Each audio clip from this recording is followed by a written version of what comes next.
The following is a presentation of Fox Sports. We are Fox Sports. We are Indiana.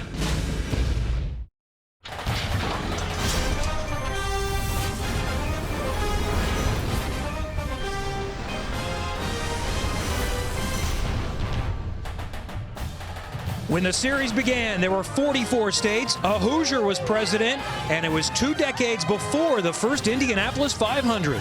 Since 1890, this rivalry between Division III non-scholarship programs has taken its place as one of the can't-miss matchups at any level of college football. From Greencastle, Indiana, in the campus of DePauw University, it's Wabash, it's DePauw, and it's the Monon Bell Classic. Thanks for joining us today. It has been chilly, down into single digits this week. That makes 40 degrees feel not so bad today. I'm Kevin Lee, along with former DePauw wide receiver Brad Walker-Merca and former Wabash quarterback Steve Hoffman. Brad, tell me what this means, not just for the players, but for students and alums. Well, when you say Wabash, you say DePauw, the first thing anyone thinks of is the Monon Bell Classic. You know, most of these games, you got mom and dad in the stands, a few hundred people. This one, you bring everyone, aunts, uncles, grandparents, brothers, sisters, recruits. They'll be in the stands for both of these schools. It's a huge game, and this is the pinnacle of Division III football. DePauw's had a solid season, 5-4 with some injuries. Wabash already clinched a playoff spot, but as they say, Steve, past performance not really indicative of results in this one. Exactly right. The old cliche, throw the records out the window when the Monon Bell comes around, is definitely true. The last 3 years have been decided by a touchdown or less, and I see that again today. For the first time in 20 years, Wabash starts a freshman quarterback. What is Liam Thompson facing today? Well, I think Liam Thompson, the first freshman to start, as Kevin said, since 1999 when Jake Knott put on the pads and started as a freshman quarterback. It really depends on how he comes out early and what he can do. But if anybody can get that done, and you've watched Wabash football this year, it is Liam Thompson, number 2. He can do it with his arm. He can do it with his legs. Chase Andrews, Brad, played well last year. How does that help him coming back? I think it absolutely will, Kevin. DePauw got down a couple of scores early last year, and Chase Andrews threw a few touchdown passes, got the Tigers back in the game. Now he's had another season under his belt.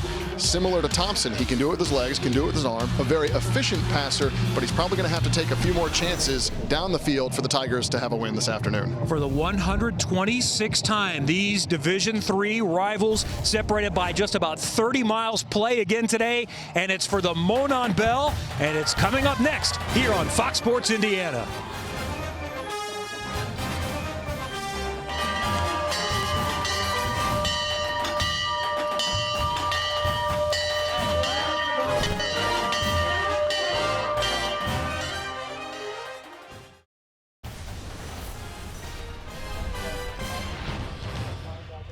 In Crawfordsville and here in Greencastle, they wait for this day, 364 days per year, and it is time. The Monon Bell Classic, Wabash and DePauw, just about ready to get it started. Steve Hoffman, Brad Walker-Merca, Kevin Lee, and down on the field, Will Hampton joins us. All right, I am glad to be part of this Monon Bell, and this is what they play for right there. It is the official Monon Bell, all 300 pounds of it, and you know, there's a lot of folklore about this thing. It's been stolen, they think, at least 9 times. The last heist was in 1998, and the most recent attempt was just 2 years ago when they had the bipartisan attempt at trying to steal that bell. So will DePauw get a chance to steal it on the field today? We'll find out. But already an honor today for a long-time DePauw person. That's the best way to call this guy, because he's done so many things. Ken Owen, a guy that's been associated with DePauw for over 40 years, graduated here in '82. Today, he got to take part in the ceremonial coin toss. So they're excited for Ken, and he's a big part of DePauw. But today, it's about DePauw, and about Wabash, and about that bell. Guys, back to you. And Ken helped the home team, his side. They won the toss, they deferred. Wabash is going to get the ball first, so we'll get a chance to see this freshman quarterback from North Central in Indianapolis, Liam Thompson, lead them out on the field. Steve, what are the butterflies, not just for him, but anyone that hasn't played in this game yet? Yeah, it's bigger than anything they've imagined. You think it's going to be big coming in, but it's quite different when you get out here. Both schools are so entrenched in this rivalry. The key to early in this game for Liam Thompson and any youngster starting is to not try to do too much early. You see a lot of mistakes from young people trying to do too much and just take the game on, as he's done his whole career as a good high school player. Let's look at the head coaches. First for Wabash, Don Morrell. He was an assistant for 4 years. In his 4th year as the head coach, 2-1 in Bell games. He's 32-7 in his 4 seasons.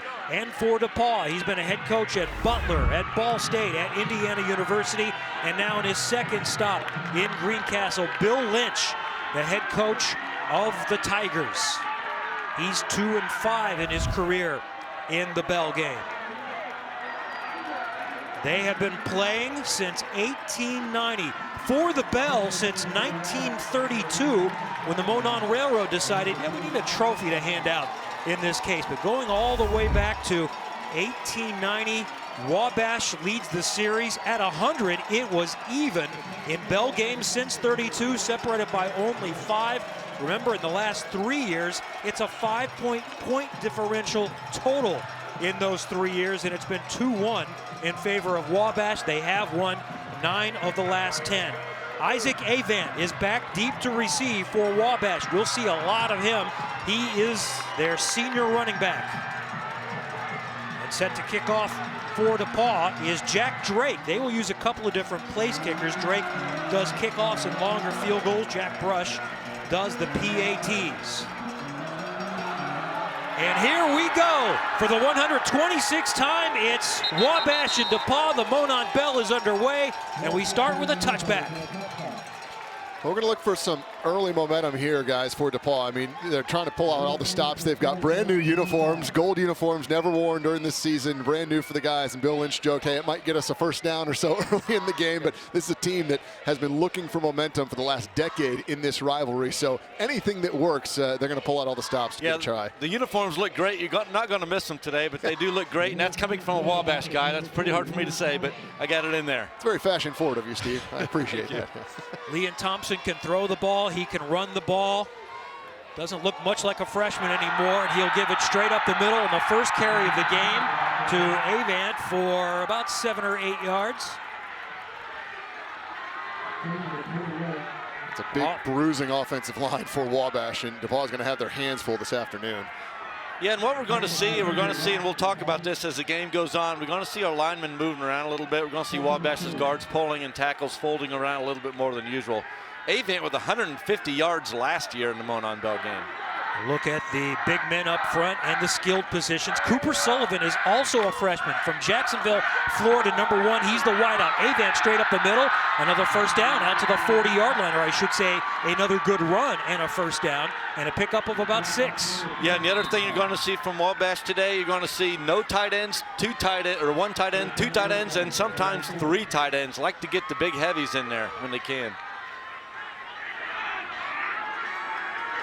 2 wide out to the right, 1 tight end. Shotgun for Thompson on first down. Back to pass, all kinds of time. He airs it up down the middle, and it's overthrown for Nick Hammond, his intended receiver. He got bottled up just a little bit. Pretty good coverage here by Evan Cribbs. You know, the pass was overthrown, but Cribbs was right there on the wide receiver. So to get a big play early, a big win for DePaul's defense. Yeah, and it'll be interesting to see what each team does on first down. Coach Morrell thinks that's a key. We got to get some yardage on first down to set up a second short and third and short. You don't want second 10s all day long. 4 wides on second down from the gun again. Thompson, quick screen pass over to the right side for Avant, makes 1 man miss, and then 4 gold-shirted tacklers will stop him for about a 3-yard gain. Cribbs again, one of those in there on the stop. Also Joe Zonka. Anthony Sansone, Kayvon Rahimi up front. Jake Labus, their second leading tackler, out with injury again today. So it's Will Behrens, Nathan Seifert, Henry Locke, Brody Good are the linebackers. Dylan Hyatt, Connor Perkins, Josh Coons, and Evans Cribbs are the DBs. On third down, Thompson swings it to the left.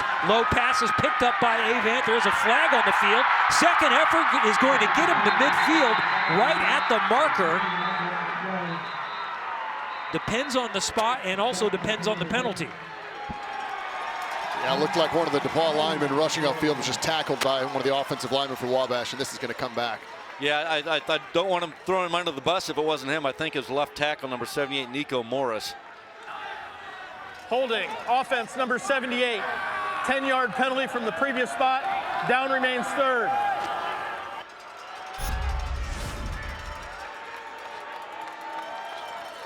Yeah, it was a good look at it on the left side. Nico Morris just felt that he was getting beat and tried to get both hands in there and pull him down. That's exactly what he did. So the right call by the officials. So third and a whole bunch now, 17. Trying to get to midfield or just inches shy of it.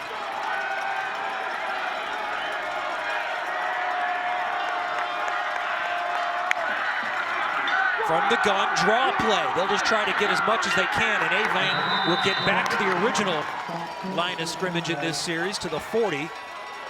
And the punting unit will come on. One of the key players for Wabash this season is their punter. Joey Ane has had a fantastic season, among the nation's leaders in net average. Yeah, Joey, 10th in the country right now with the 41.7 average punting the football for Division III punters. That's a really nice average. Chris Valentine, a sophomore from Speedway, Indiana, is back for the Tigers. Line drive punt, takes a hop. And a bit of a Wabash roll out of bounds right at the 20-yard line. Well, DePaul's got to feel good about that after the two long runs by Avant. It looked like Wabash was going to be able to just run the ball at will. Don Morell got a little aggressive, went downfield, and the penalty certainly helping there. So a nice stand for DePaul's defense, and now we'll see if their offense can come out and do what they couldn't do last year, which was get some early momentum in the game. Yeah, that's a good point. And it's really going to come down to the trenches, I think, on both sides. You saw Wabash's offensive line getting some good push early, and then that drive stalled. So I know what they want to do here is try to keep Chase Andrews in the pocket.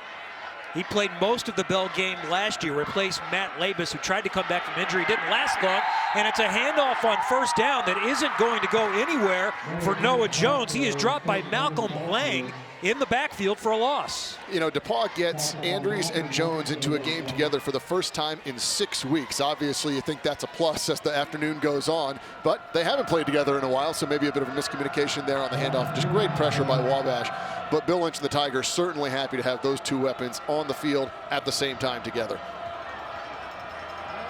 Jones is a sophomore from Evansville Rights. Will Harris is a senior wide receiver in motion, and he's going to get it on the end around and get about 3. More manageable third down coming up.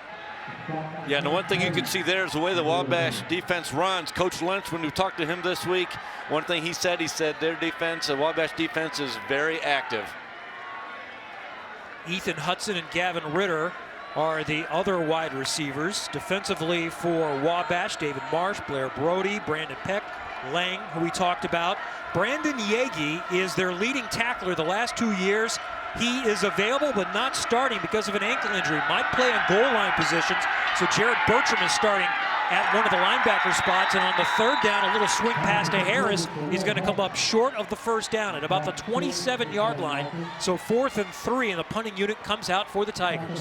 That's an example right there. I think you just have to know where the chains are. You're looking for 7 yards, and you're on a 5-yard out, so not going to give you a great chance with the defender draped right on your back, and DePaul is going to have to punt. Yeah, it's coming from an ex-receiver, right? He knows how to get to those chains. Never guilty of that. Yeah. But you're right. We talk about that all the time, right? Why make a catch 1 yard short of the chains?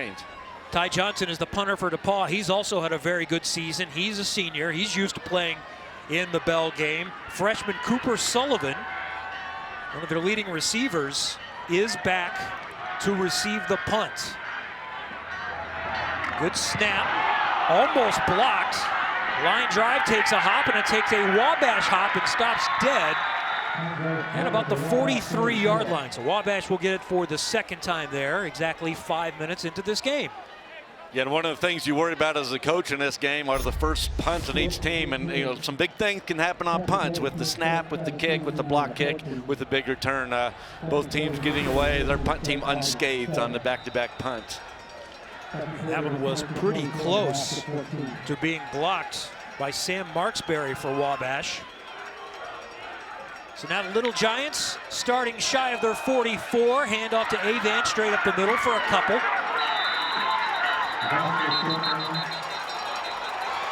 And the ball came loose, and DePaul comes out of there with it.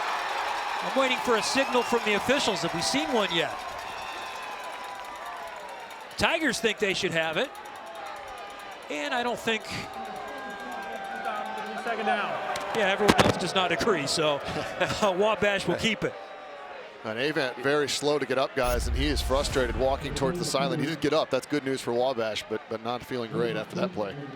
Well, Wabash going into the season with two Isaacs in the backfield, two really good running backs, Ike James and Isaac Avant, thinking we'd have both for the year, but both have been nursing injuries. Ike James is now out, so really going to the third running back right now. Mason Durrett is in the game. You mentioned Ike James, who led the conference in rushing 2 years ago. His last 2 years, though, beset by significant injuries. From the gun, Thompson swings out to the left side. Sullivan catches it inside DePaul territory and pushed out of bounds. It'll be a first down at the 43-yard line. Yeah, an interesting thing about Cooper Sullivan, also a freshman, #1 right there, is he's had 34 receptions on the year. 29 of the 34 have been either first downs or scores. Big for Wabash. Avant back into the game now. It looked like he was in some pain, but I think he might have been more frustrated about potentially losing the football. So good news for the Little Giants to have him back in the backfield. I don't think we've mentioned Ivan Martinez. He's one of the tight ends, a senior from Lawrence Central in Indianapolis. He was a blocker mostly last year, but has been a part of the passing game. Watch for him on the right side of the line here. First down inside the DePaul territory. Scoreless in the first quarter. Quick out to the left side. Sullivan catches it, lost the ball. No, they'll say incomplete. He did not have it long enough. Incomplete, second down. He's pleading his case that maybe he held on to the football, but that's 2 plays in a row that Wabash has been able to exploit a pretty soft underneath zone for the DePaul defense. Let's see if that's a trend to keep an eye on later this afternoon. Yeah, it looked like what they call RPOs now, the run-pass option that time. Looked like Liam decided to keep it and throw the football. Did you see that replay? Yeah, how about Cribbs? He caught it and fumbled it. It really looked like it, yeah. Cribbs did a nice job of knocking that out. Instead it goes as incomplete, second down and 10. A little play action now, and Thompson will keep it, fakes the pitch, and picks up about 2. They'll spot it at the 40. So 3rd and 7 coming up. And this is right in that part of the field where if you're Don Morell, you may be thinking, hey, I got 2 opportunities here to try to pick up a first down. So be an interesting play call here on 3rd and long to maybe just pick up a few and see if you go for it on 4th. Yeah, that's a good point. Skylar Narig with a big leg, but this would be a really big leg. So they need the 33. From the gun, Thompson looking left, has time, comes back to the right, rolling, throws on the run, it's tipped and incomplete. DePaul gets the stop. Heisman Skeens, a freshman from Marion, was the intended receiver. So punt coming up.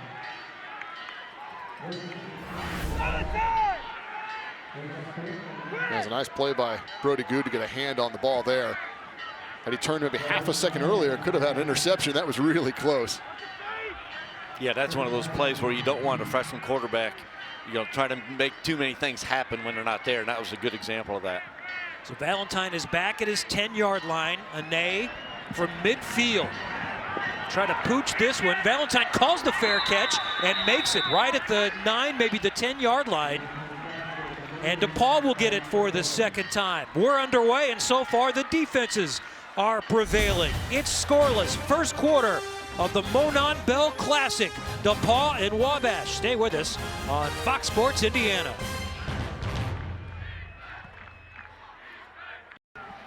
It's chilly day in Greencastle, Indiana, just a little bit west of Indianapolis, but a lot better than it was earlier in the week with snow and temperatures in single digits. When the wind dies down, it doesn't feel too bad. Unfortunately, the wind's blowing a decent amount.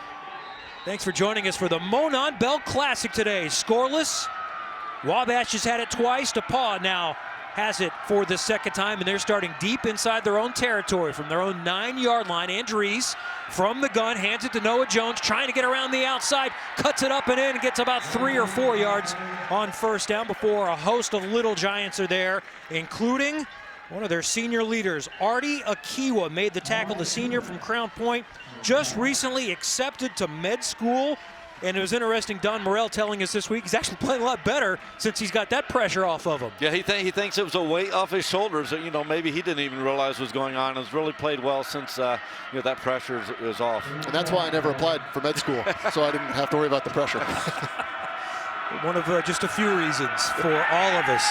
Oh, that's a nice grab for Will Harris, one-handed. It goes for a short gain, but that might have been up for grabs and a potential turnover if he doesn't get that. Yeah, it was nice job there. Get a few yards, and make it third and manageable now. And be interesting to see if we see Chase Andrews roll out a little bit more. We saw it on the last third down. He's a mobile quarterback. Try to get him away from that really good Wabash pass rush. Well, and the Wabash defensive coaches, they wanted the rushers to stay in their lanes because they said, number 11, if he sees an opening, he can run. Trips to the left on third and a long 3 for the Tigers. It's a little swing pass. It's the running back, Jones, looking for blockers ahead. He's going to get to the 21, and that is going to be enough for a first down. And how about Cam Haynes, and really all the receivers out there in that trips formation, but number 10, Cam Haynes, getting the key block to seal that extra yard that Jones needed for the first down. You got to block as a wide receiver, and the guys in gold did a great job there. You see Haynes giving that final push to clear the way for Jones. Yeah, and in the offenses today, receivers, that's really a big part of their repertoire. They can't just run routes and catch the ball anymore. People want them being able to block. Haynes is a big wide receiver. He was a backup quarterback last year, 6'5", 220. 2 tight ends, Dak Schnese in the game, senior from Carmel, and Blake Pichelny, a junior from Fort Wayne Dwenger, on first down for DePaul. Scoreless first quarter. Jones is tripped up, short gain for him on the play, and that's Jake Page, one of the safeties from Lafayette Central Catholic, making the tackle. Well, Wabash lately, when their defense started clicking this year, started getting Akiwa and Page both up in run support. You're going to see Page take on a big guy there.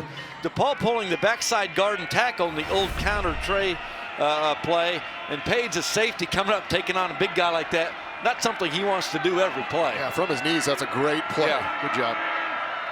High formation now. And it's the second man, Jones, with some daylight. He's got a first down and a little bit more. Out to the 35-yard line and a pickup of about 14. One of the things Bill Lynch said that his team must do is get those explosive plays. That's 20-plus yards on a pass or 12-plus yards on the ground. He said we just haven't had enough of them this season. There's the first one for DePaul this afternoon. They brought in a fullback that time as well. And an extra backer, James Deaton, was one of the extra running backs. So DePaul moving the ball for the first time now after starting inside their 10. They're at their 35.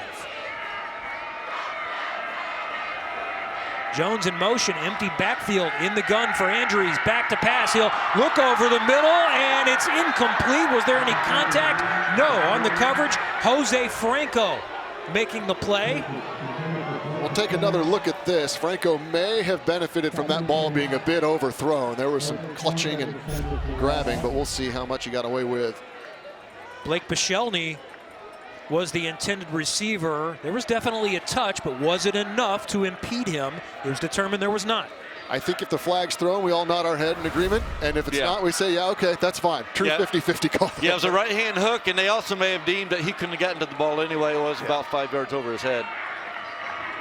Second down, being chased, throwing on the run, caught over by Haynes on the left side and immediately dropped. Maybe a gain of 1 or so on the play. Cam Ferguson from Park Tudor in Indianapolis makes the play. They've got some big DBs. And Cam is one of these guys who did not play much early. He was a backup, and then Wabash kind of shifting some things around, and Cam has been on the field about every play for the last 4 or 5 games.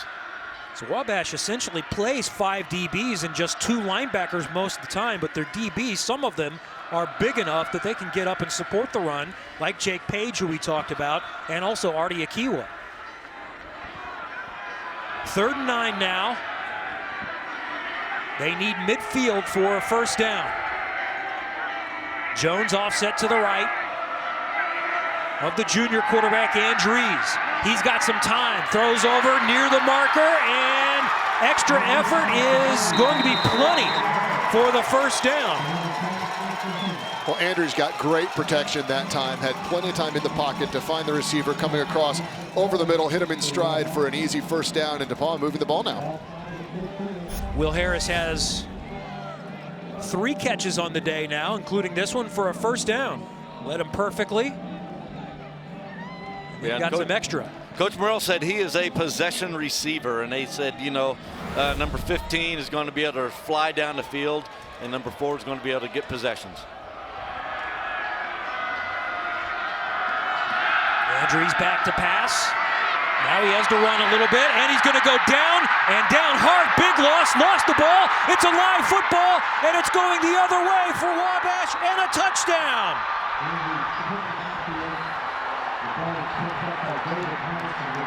David Marsh returned it for a touchdown, and Wabash is on the board first. Which is a great play to get in there and get the quarterback. I think, you know, Bill Lynch may be a little upset the whistle wasn't blown sooner. He certainly had Andrews wrapped up for what seemed like a few seconds. I was surprised, but that's why you play until the whistle or no whistle, and Wabash on the board. Yeah, there is no wrap up in college, but there is what you're referencing, Brad. There is a forward progress being stopped, and it seemed to be stopped there for a while. That could have gone either way. And what Wabash has rushed at that time was stay in their lanes, and Andrews tried to reverse direction and nothing doing. Point after is good. And Wabash with Seth Baresh on the sack. David Marsh on the fumble return for a touchdown is on the board first. 3:13 to play in the first quarter. So defense gets it started after DePaul had a drive brewing, and the Tigers will get it right back in just a moment.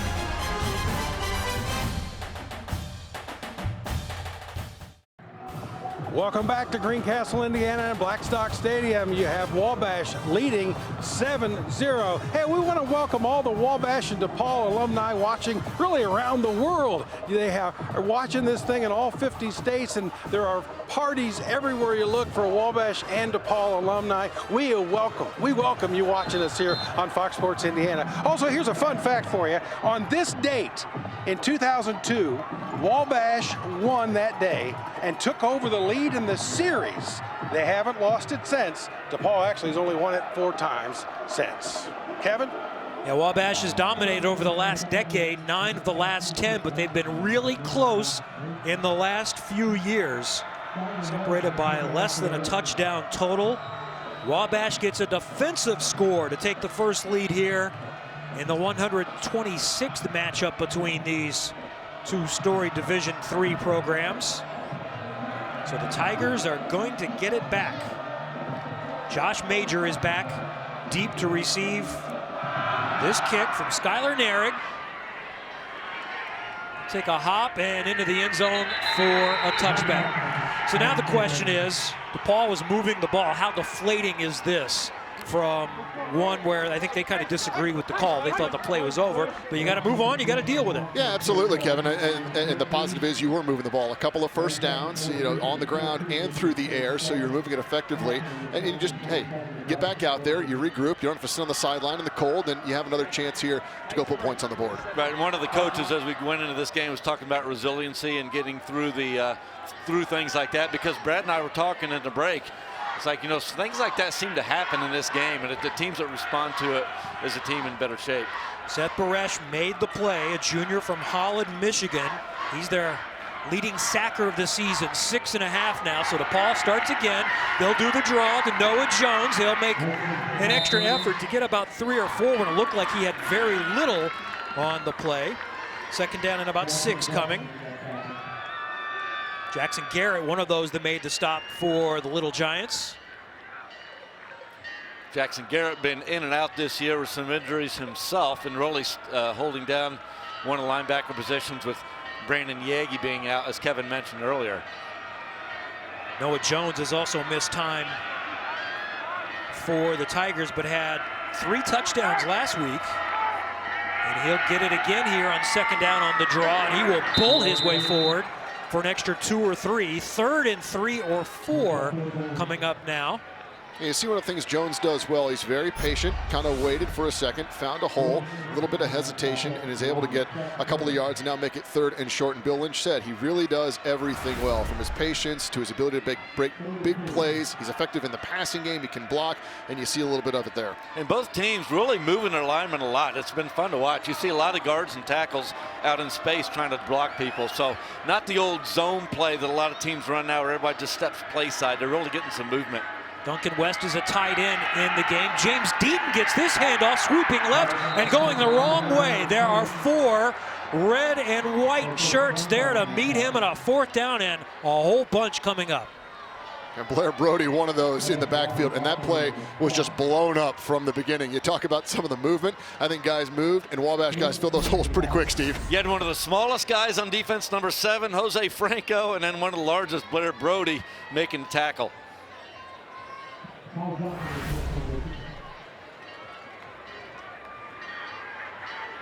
So a Nate a punt back near his 10-yard line.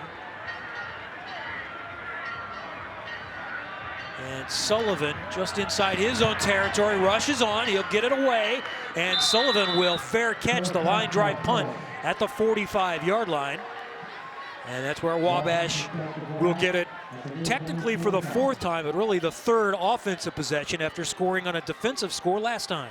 A good field position once again. That could have been dangerous. That low line drive punt. Johnson not called for the fair catch, or Sullivan, sorry, not called for the fair catch of the Johnson punt. But still, Wabash, very good field position. Be interested to see if maybe they start getting Avant more involved after the success he had very early in the game. 4 carries for 24 yards so far for Isaac Avant. He comes to the left side this time into the secondary and squirts loose for about 7 or 8 inside DePaul territory. Well, and Brad mentioned the big offensive line for Wabash a little while ago. Wabash offensive line has 2 guys over 300. You got Connor Phelps at a whopping 370 pounds, number 69. He's a right guard. And then the center, Jake Slager, 6'2", 315 pounds. There's some big boys up there. 370 at Division III. That's a guy with his own dining hall at this level. That is big. Right. 2nd and 3, fake handoff, and the quarterback goes down, and the ball is still loose. Wabash will fall on it, I think, but they'll lose a whole bunch. Thompson got crushed. Avant was there eventually to rescue the ball. Boy, that ball was on the ground forever. You don't see that very often. No. Good job by Avant to get back there and get on it. And yeah, I mean, Thompson just didn't see this rush coming right here. And it was Dylan Hyatt. Oh, and Sansone had the ball briefly, it looked like. Yeah, he sure did. And just right between the wickets. Yep. So a 3rd and 14 coming up, but first a timeout. Did DePaul call this timeouts? The end of the quarter. Oh, the end of the quarter. I'm sorry, the end of the quarter. So we'll switch ends, and a 3rd and long coming up in just a moment. So far, Wabash with the only score of the game, and it came on defense. Seth Baresh had the sack. David Marsh returned it 23 yards for a touchdown. 7-0 Little Giants at DePaul in the 126th Monon Bell Classic.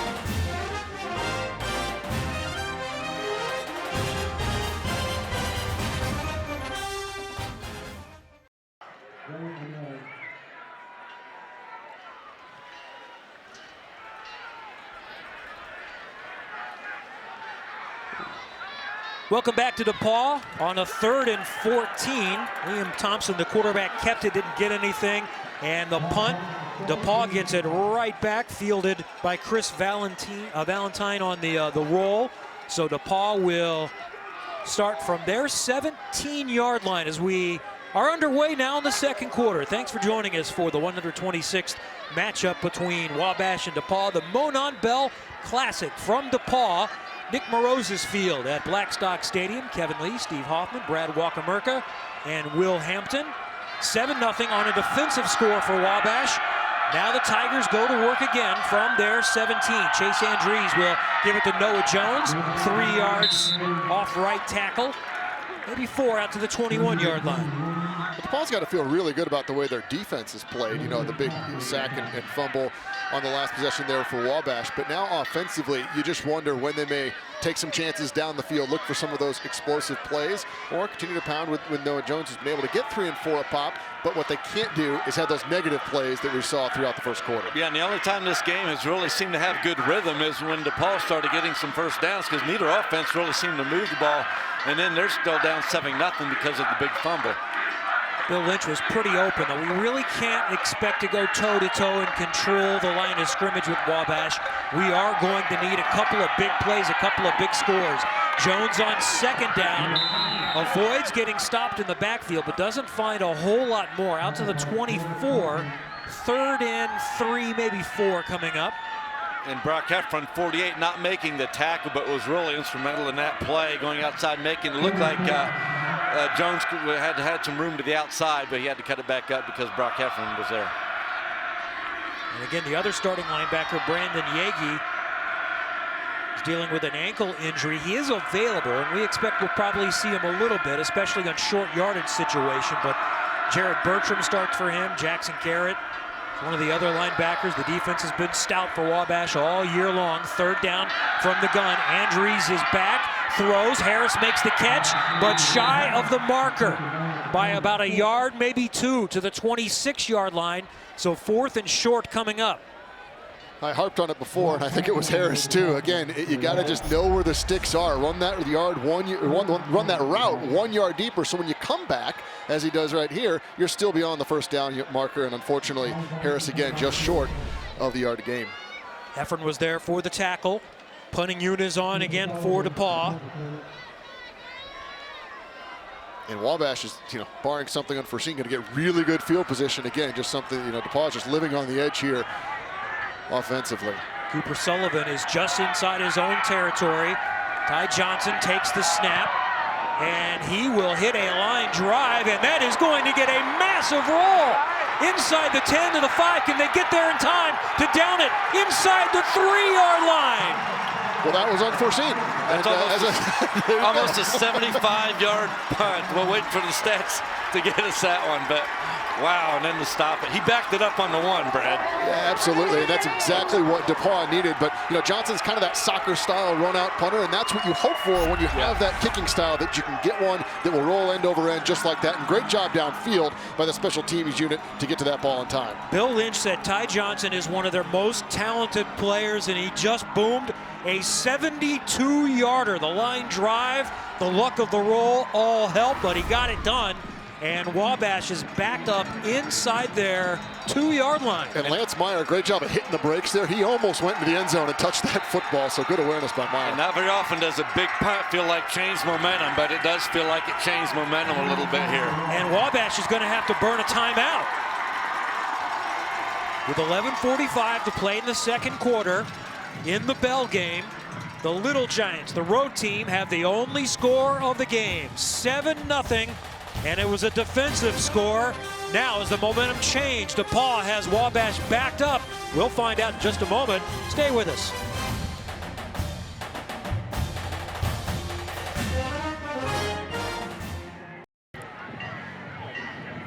Well, there are still some remnants of the bitter cold and the few inches of snow we had earlier this week. It's not a bad weather day considering. Around 40 degrees here in Greencastle, and a big situation coming up. Wabash up 7-0, but DePaul guys has just pinned them inside their 2-yard line. Yeah, we were just saying not too often that a big punt seems to change momentum, but well, you can sure feel it here. This is a big possession. 1st down for the Little Giants. Liam Thompson from his end zone. He'll keep it himself, and he'll get a little bit of breathing room. Gets stacked up at the 5, maybe the 6-yard line. That was tough running right there. But when you have a guy like Liam Thompson that gives you that ability and that weapon, that's an easy way to get out of the shadow of your own goalposts. So some breathing room now for Wabash here close to their own end zone.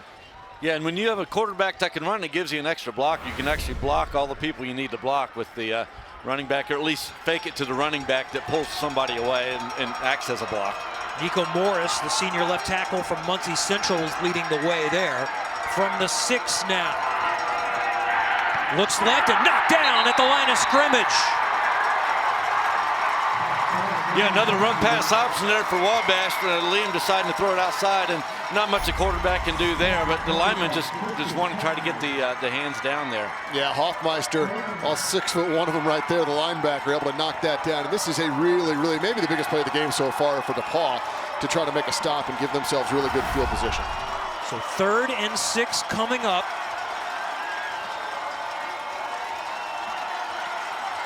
From their 6-yard line. 2 to the right, 1 to the left. From the end zone. Swing pass out near the marker. That should be enough. That's Nick Hammond who made the catch. He should have enough for the first down, and that's a huge. I know it's the 13-yard line, but just moving the chains no matter what happens, that's a big swing for Wabash.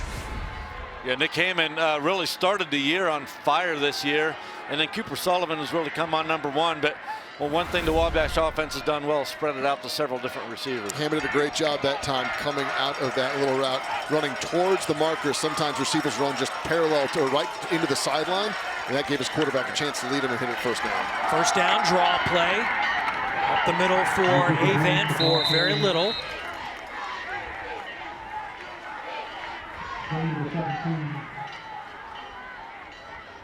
This is big for Wabash too, considering this is by far the noisiest end of the stadium. You got a lot of the DePaul students down there, and the stands in that end zone, the other end zone a little more open. So DePaul trying to use the crowd to their advantage here on this side of the field. Easy to spot that's the student section because 5 minutes before kickoff it was fairly empty. Now it's pretty full. Right.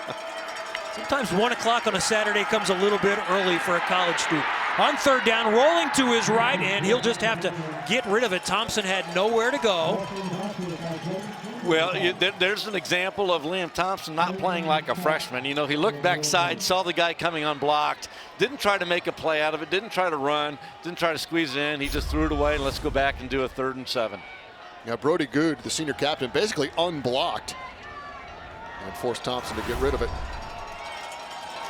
So 3rd down now from their 17. One back to the left. Thompson is looking left. Now he's going to run to the right. Trying to make something happen with his feet. He'll make one man miss and get stopped at the 21-yard line, about 4 yards short. So DePaul's defense does it again.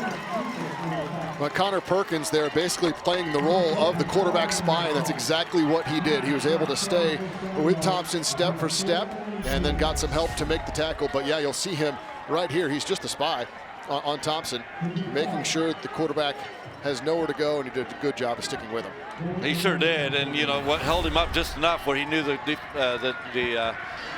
rest of the defense was coming. Both defenses really active today. Tristan Hoffmeister's already made a couple of plays.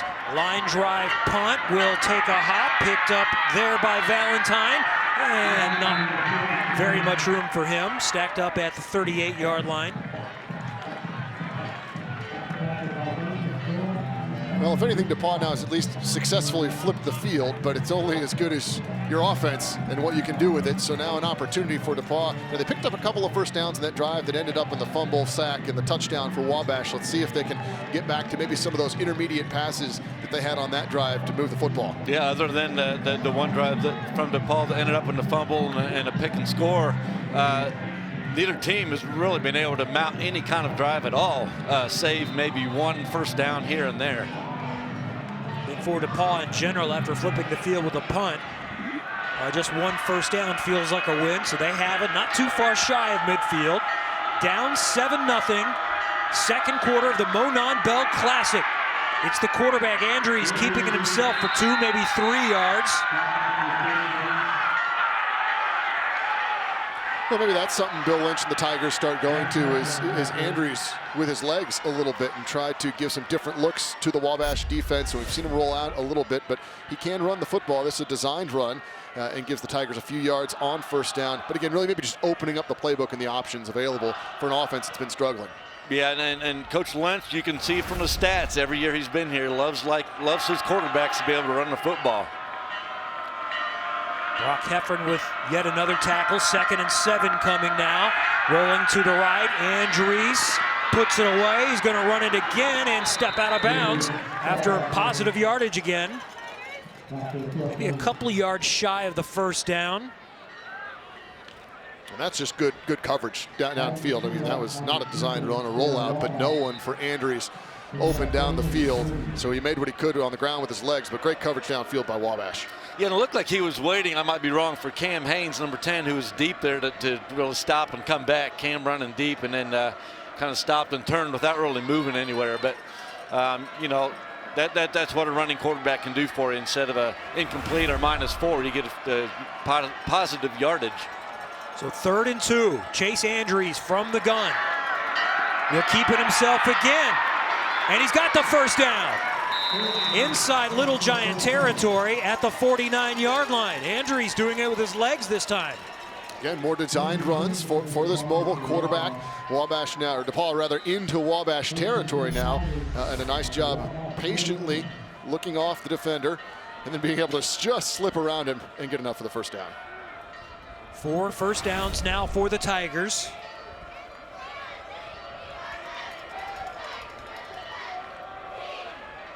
The only score of the game came on defense for Wabash. David Marsh, a 23-yard fumble return on Seth Burrish's sack of Andrews. Fake handoff, back to pass, over the middle. Will Harris has it in daylight, makes a man miss. Inside the 30, 25, down to the 23-yard line. Wabash bringing Brock Heffron that time up the middle to bring a 5th rusher and nothing doing. I mean, it's great protection for Chase. And out of the little bunch formation, you'll see 3 receivers really close together coming out of there, and somebody was unaccounted for. And Andrews used every half second he had there in the pocket to his advantage to hit Harris over the middle, and a nice run after the catch for the receiver as well. And now DePaul finally something moving on offense.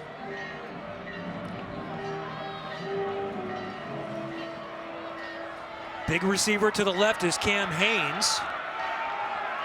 2 backs this time. James Deaton is the up man. And it's the second man through with a little bit of room, and that's Jared Stiver with his first carry of the game, a first down inside the 10-yard line.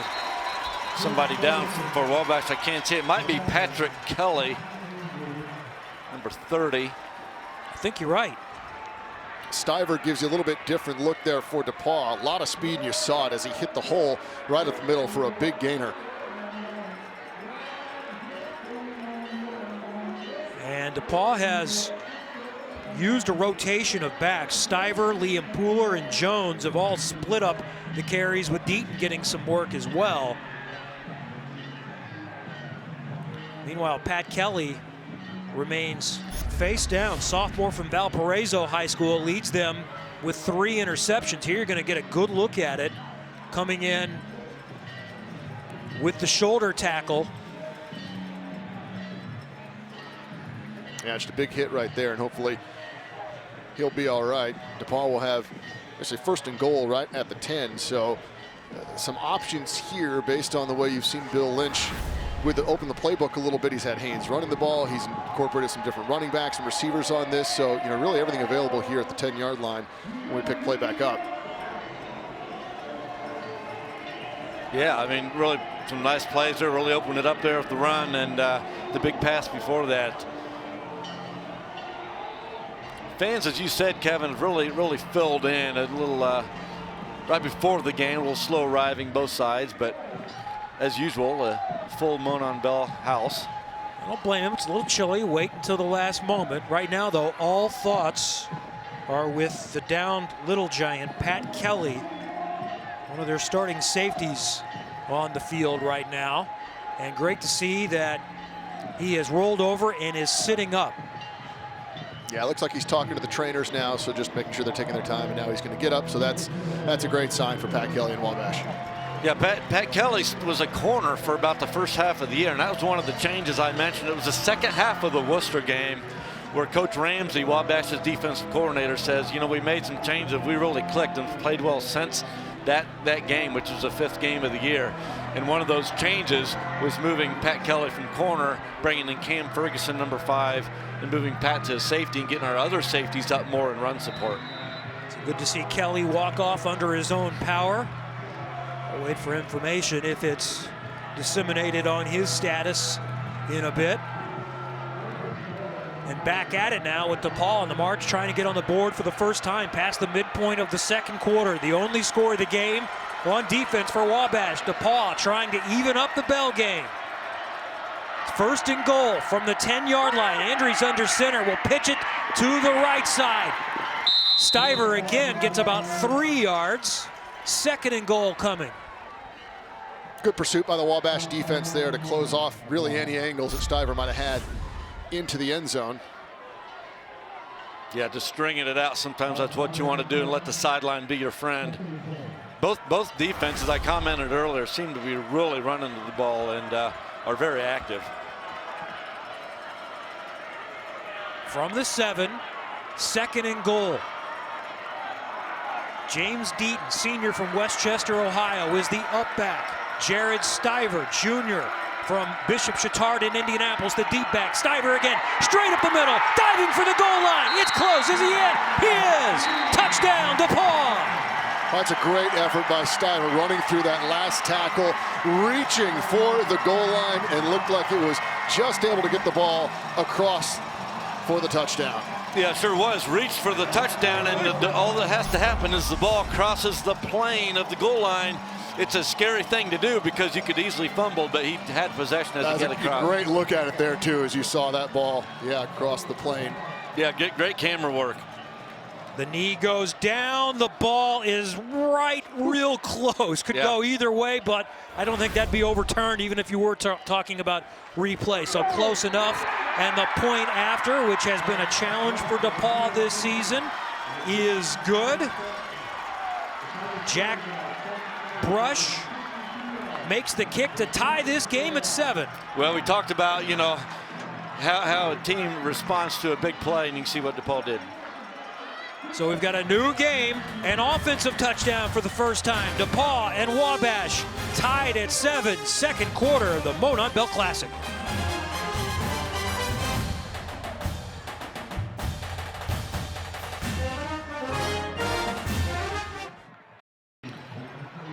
Well, not many rivalries have lasted longer than this one. Wabash and DePaul have played 126 times now, including today. For comparison, Purdue and Indiana in the old Oaken Bucket.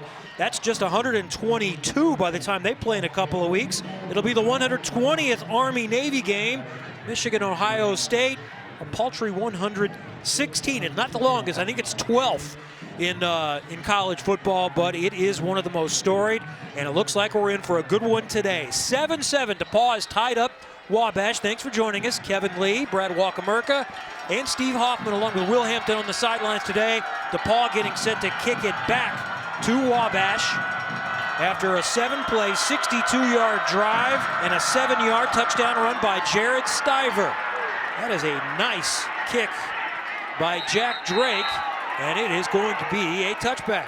Well, Coach Morrell loves the fair catch calls on the touchdown. He loved that new rule. He says, you know what, let's just get it and go to 25. A lot of bad things can happen when you're returning a kickoff. Well, definitely momentum now for DePaul. And you mentioned, Steve, both defenses have played really, really well. We've seen success with Avant running the football. We've seen success on the ground with the quarterback being able to get outside the pocket a little bit. And so it'd be interesting to see what Don Morrell does. Maybe this is where we see some trickery or something a little bit different to breathe some life into his offense. Well, we know each coach has something up their sleeves at some point. Avant gets it on first down, looking right, tries to cut it up and in, and finds only a yard or two, swarmed over by the Tigers defensively. Nathan Seifert, one of those there. Avant has been held in check so far. He had a big Bell game last year, 150 yards. Yeah, whopping 36 carries last year in the Bell game, and so he was the workhorse. He's a 4-year regular. He's never really been the starter, though, because he split a lot of time with Ike James, who we mentioned is out again for the last 4 games with a foot injury. They thought he might be able to come back. Turns out it's a fracture, so he's unavailable at least as far as this week is concerned. Now, the playoffs are coming up, and that's a secondary part of the story as we have a third down coming up in just a moment. A big 3rd down and 6 tomorrow. The Little Giants find out where they will play. But Don Morrell was saying, nobody ever talks about the playoffs. It's all about the Bell game. From the gun, Thompson back to pass on third down. Rifles one over the middle, and it was caught and dropped. In and out of the hands of Devin Anderson. Would have been enough for the first down. There was also coverage on the play, and I think somebody got a hand in on that one as well. Yeah, Dylan Hyatt on the coverage. We'll see if he was able to get a hand in and knock it out. I think that's one more likely on the receiver. One to know if he wishes he had back. Can't put it much better spot than that one, and now Wabash will have to punt. Joey Ane from his 15-yard line. Valentine will try to return this one at the 35. Fakes one way, the other way, straight back. Gets about 4 yards on the return. I tell you, all the momentum feels like it's with the man in gold and black right now, Brad. Yeah, you know, Steve, it does. Obviously, the touchdown and then another 3-and-out right there. And pretty good field position here. You got 4 minutes left, and this is a scenario where you get one first down or something, you probably feel pretty good that you're not going to give Wabash a chance to have the ball again or have it in good territory. But if Wabash can come up with a quick 3-and-out, well, then you're looking at an opportunity before the half to get some points. And Wabash's offense has really not done much at all today. Has not sustained any drive, with Wabash's only score, if you're just joining us, being on a 23-yard fumble return by David Marsh. Andrews got the last drive started running it himself, and he's going to do it again here, this time in a quick 6 right up the middle. They faked the handoff on the end around to Will Harris, so a big catch on the last possession before Stiver punched it in for the touchdown, and Andrews will keep it again on the ground for positive yards. And Andrews getting 4, 5, 6 yards a pop on these, going back to the last drive. It really opens things up for what this offense can do. I mean, you saw the completion to Harris there, the big play on the last drive. That was opened up by a play fake from Andrews. So DePaul using that to their advantage to give them more options offensively. 2nd and 4. Draw play on the gun. Jones stacked up. Lost about a yard there. He may give him back the line of scrimmage, so still 3rd and a longer 4 coming. Jackson Garrett, great penetration right away here. Jones really had nowhere to go, and a good sure tackle too, because we've seen Jones slip a couple of these, so Garrett able to wrap up in a big play to force a 3rd down. Yeah, Jackson, you're right, really stepping in that hole, making a play. And it's one thing to be there, it's another play to make a play in an open field with against a good running back. Split backs for Andrews. He will roll to the right, fake once, and throws it over the middle, and it's caught for a first down and more. Gavin Ritter all the way down inside the 25-yard line. This was a great job by the quarterback, Chase Andrews. When we see the replay here, you see him rolling out, and what he was able to do was one little pump fake that gave his receiver time to slip back behind the defense. You'll see it right there. This was intentional. This was the guy he wanted the whole time. That one pump fake gave him the opportunity to slip back behind the last level defenders and for a big reception. 30 on the pickup for the junior from Plainfield, Indiana. And for the 2nd straight possession, DePaul is marching down the field inside Little Giant territory. Tie game in the 2nd quarter. And it's a reverse coming back the other way. And Valentine isn't going anywhere. He's actually going to lose yardage. Wabash did a great job defensively. Yeah, one of those plays, you know, when it doesn't work, Brad, you wonder, it's like, hey, we're running the ball, throwing the ball well. Why do you want to come back with the reverse? But if it works, it's a great call. Oh, absolutely. And I mean, Wabash, what a great job just staying home on that one. No one was really fooled. And so now it's going to be 2nd and long for the Tigers. Back to the 28-yard line. 2nd and 13 coming. Split backs again. Jones is to the right. Deaton is to the left. Andrews will pass. Has time, and it's a little bit underthrown. The crossing pattern. Looking again for Ritter. This time it short hops him. I think Chase would either like to have that ball back to throw or maybe step up and run. Looked like he had an alley right up the gut. Absolutely, Steve. I thought he was going to run with this, and I think the ball may have just slipped out of his hands a little bit. Just not a great throw. He did have room, and this is a key part of the field for DePaul. Their kicking game has really struggled when it comes to field goals, so probably 4-down territory here, barring any kind of negative play for Bill Lynch and the Tigers. Field goals are not much of an option. 2 of 8 on the season as a team. Jack Brush hasn't tried one. Jack Drake has missed 6 of his 8. and also 12 of 15 on PATs, and in trouble and going down, and that is Seth Paresh again. He had the sack that forced the fumble that led to a touchdown, and now a big one to make a much more difficult decision for DePaul. They're in no man's land here where you might as well go for it, but it is fourth and a whole bunch. Yeah, you're right. You're fourth and almost 20, fourth and 19, but you can't kick a field goal. I don't know if punting does anything for you. You pick up, you're probably going to punt it in the end zone, so you're thinking, all right, you pick up 15 yards or whatever.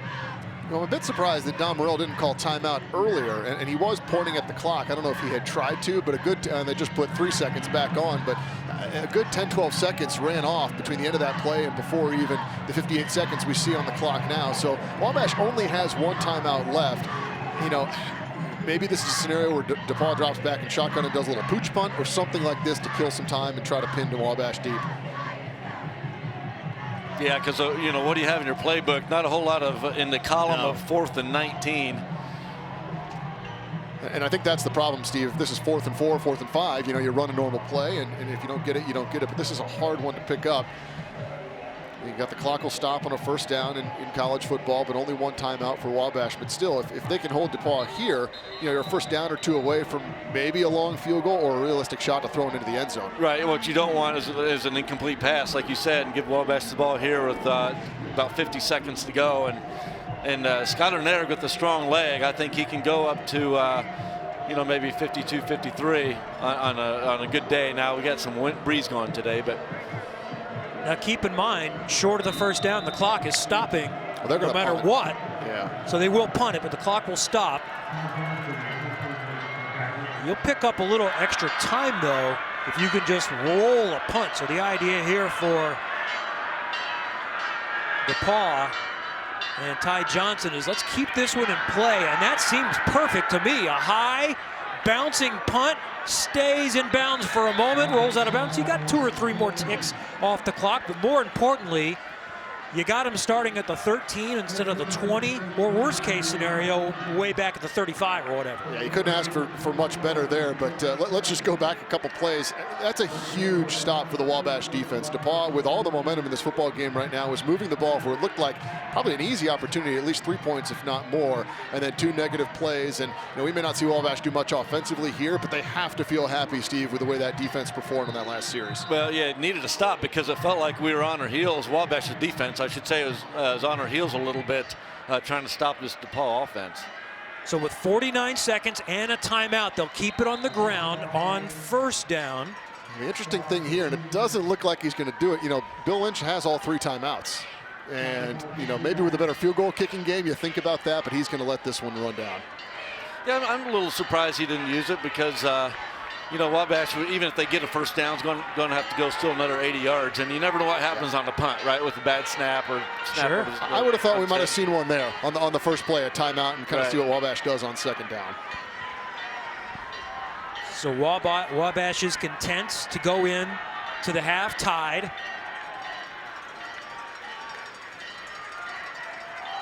On the ground again, Avant, a yard or 2. And that's going to end the first half. And DePaul will get the ball coming out, so maybe another factor there for Bill Lynch. So let's get in the locker room, start planning for that next possession to start the 3rd quarter. So halfway in to the 126th meeting between Wabash and DePaul, we are where we started. 7 apiece. DePaul has the only offensive score of this game, a 7-yard run by Jared Stiver, and Wabash scored on defense. Seth Paresh had the sack, David Marsh, the fumble return for a touchdown. It is 7 apiece. Let's go to the sideline and check in with Will Hampton. Well, Bill Lynch feeling pretty good right now. You think about offense, defense, special teams. Is this pretty much following your blueprint like you drew it up? Yeah, we're playing pretty well, other than the turnover with a strip sack and a score. But, you know, I think our defense was really playing well. In the second quarter, we got some things going offensively, but they're a good football team, so we got to get ourselves ready for a second half. Seems like your guys up front, really on both sides of the ball, you know, so many games are won in the trenches, and right now you're winning up front both sides. Seems like they're playing hard, and but it's, you know, it's a tie game, and you know, I like where we're at right now, especially after, you know, spotting them 7 on that fumble. But this game, a lot of crazy things happens in this game, so we just got to get ready to come out and play. Final question, a lot of emotion. Your guys seem to really have a lot of adrenaline. They're really firing off that. How do you keep that going through halftime? I don't think that's going to be a problem with this group. Not at all. No. All right, that's Bill Lynch, his team, and Wabash all tied up right now at 7 apiece. Well, Will, from a neutral observer's standpoint, it's all you can ask for. The Monon Bell Classic is tight. We go into the second half tied. It is break time in Greencastle at Nick Morose's field for Blackstock Stadium. Stay with us, plenty more to come in the Monon Bell Classic.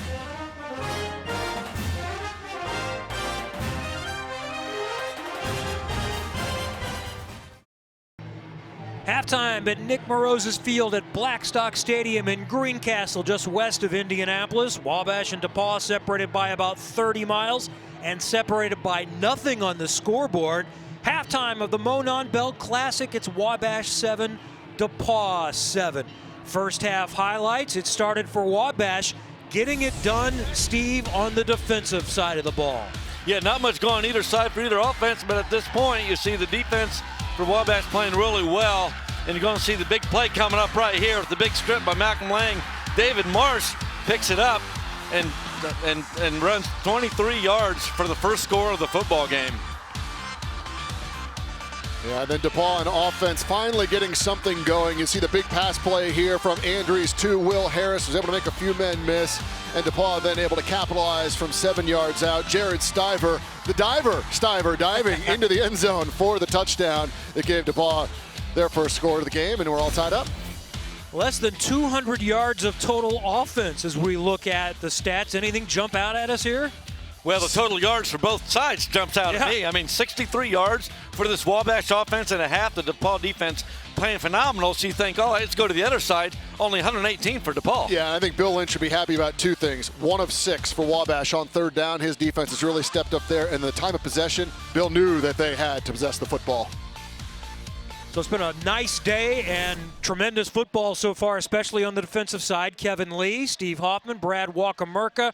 So let's go from the Wabash side of things. How are the Little Giants feeling about their situation at the half? I think they're probably getting an earful inside because some things are not happening on offense because the Wabash offense hasn't been able to go anywhere. Give credit to the DePaul defense, but there must be some missed assignments and some other things going on.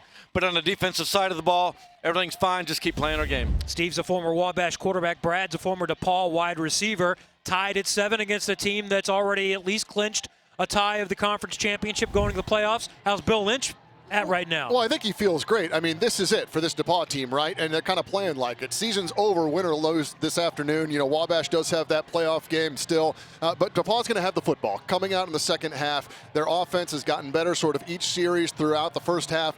Interesting to see if they can capitalize on the momentum that they had. And the Wabash defense, you know, outside of that one long drive, has played pretty well, Steve. So big series, I think, to start the third quarter. That's what we always say. It doesn't matter what the records are, who's had the better season. It's really just kind of a toss-up when you get into the Bell game. As far as some individual leaders, the freshman quarterback statistically has struggled so far for Wabash.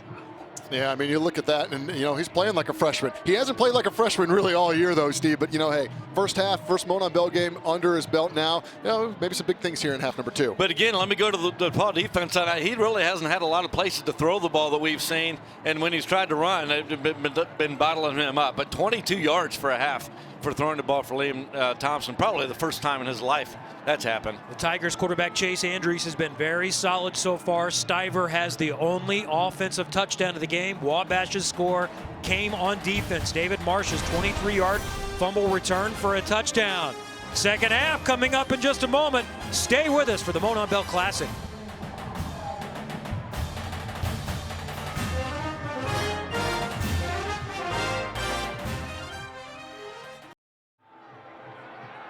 Halftime in Greencastle, DePaul and Wabash tied at 7 in the Monon Bell Classic. Down to the field level with Will Hampton.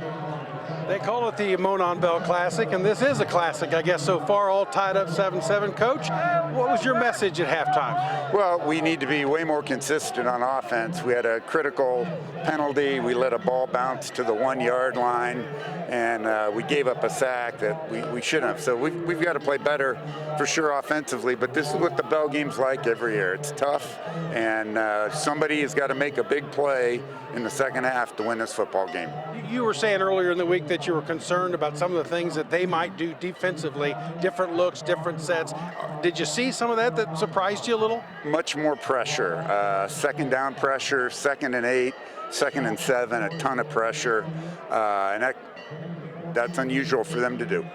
All right, well, thank you very much, Coach. Thank you. Don Morrell, head coach of Wabash. We're back upstairs to you guys. All right, thank you, Will. And we should mention next year for the 127th Monon Bell Classic, Steve, it'll be at a new venue in Crawfordsville. It wasn't that long ago it was announced that the Little Giants are going to have a new stadium. It was actually announced in August. Little Giant Stadium that has been there since 1966, so 54 seasons in that stadium. We'll have a new Little Giant Stadium in the same location. That is planning to be done by the first home opener next year, September 5th against Rose-Hulman. And Brad, they've been playing here at Blackstock Stadium. First of all, they've been playing on this location since 1921. But in this stadium, with some upgrades over the years, since 1941. If it ain't broke, don't tear it down and replace it, right? I love it. I love it. It is really neat, though. Both these schools, these fields that have been here forever, great settings, very traditional. You come back as alumni, and hey, that's where I played. That's where my memories were. It's really neat to kind of have that, and that's not something that you always see. And these are two great venues. And that stat there on the home team's record, +1 over 500, goes along with, I remember talking with Bill Lynch about this last year. Home field advantage matters less in this matchup than it does in others. We're talking 30 miles apart. Everybody travels their fans. I'm not sure that the home field advantage is that much of an advantage. No, I don't think so.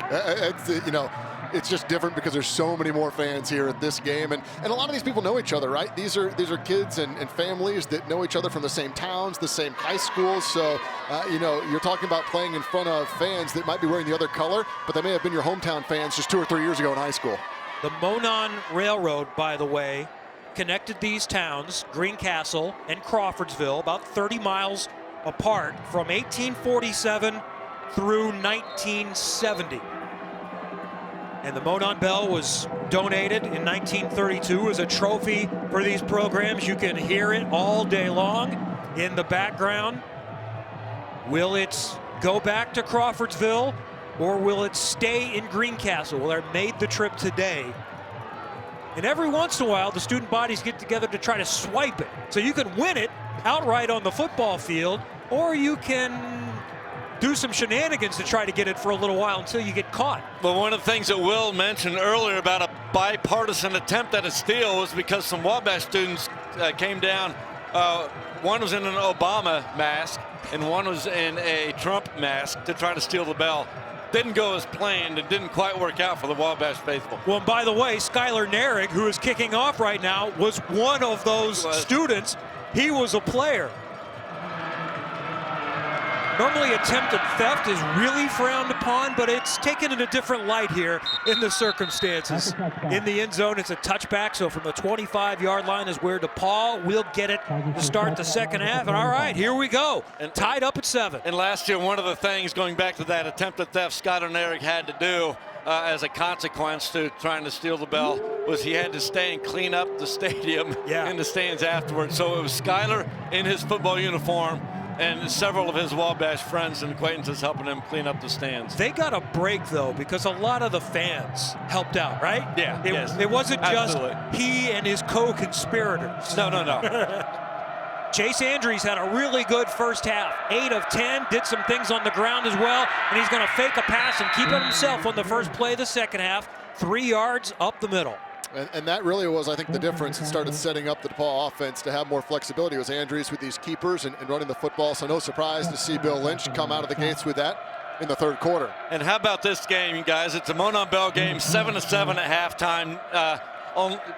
Neither team more than 118 yards offense in the entire half. It's just kind of the way the Monon Bell kind of should be sometimes. Wabash is used to scoring 30-plus points a game, so does that favor DePaul? I think this is more of the game that they're looking for. Handoff up the middle on second down, and Noah Jones will get it out past the 30-yard line. Third down and about 4 coming.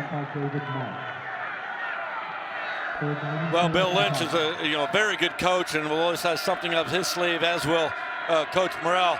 Coach Lynch and I actually go back a long ways to when I was in high school, and he was my coach at a passing clinic, and he recruited me to go to Butler, which I didn't do, so I guess. Yeah. No one hold it against you, right? No. Yeah. 2 to the right, 2 to the left on third down and 4. First possession of the second half. Andrews back to pass, hoists it over the middle, or towards, I should say, the left sideline. And that's Ritter again, who's come up with a couple of big catches in this game, out near midfield and at a DePaul first down. Well, that's big for DePaul to be able to convert on kind of a third and medium right there with Ritter, who caught another long pass earlier in the first half. So DePaul slowly starting to stretch the field at opportune times, and a big first down there to get it near midfield. Yeah, nice throw. You can see right in there in the window where it needed to be. And like you said, Brad, neither team wants to be in a third and long this year, or in this game, but DePaul was there and got out of it. Do they ring the bell louder in the second half?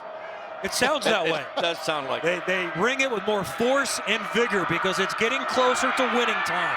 On first down, Jones on the draw, has a little bit of daylight and a quick 6 yards inside Wabash territory to the 45. Yeah, that's a nice pickup on first down. That's something that DePaul has kind of struggled to really get, more than 4 yards on first down. So Jones able to turn the corner there. And you're right, Kevin, this is an intense atmosphere here in the second half. One of the things you worry about is one team jumps out to a big lead. Those students we talk about, well, it's time to head back to the dorm, head back to the fraternity houses. But it almost feels like a rowdier crowd here to start the third quarter. Yeah, and it starts to warm up a little bit. We're up to 45 degrees now, and those in the sunshine, it's actually a pretty comfortable day. Those other people just up in the top sunshine, in the open air press box with the wind, it seems a little bit cooler. But the like football is entertaining us. At least the wind's in our face. That's great, yeah. Really appreciate Flip back, it. Yeah. second down, and penalty. Took too long. Number 11, 5-yard Bill penalty. Lynch really upset, knocking his hat off. Not happy there after that nice gain on first down. We talked about DePaul hasn't had many large gains on first down, so that sets him right back. Yeah, you talk about an unforced error, delay of game when you had plenty of time. So now back to a 2nd and 9. Just barely inside Wabash territory.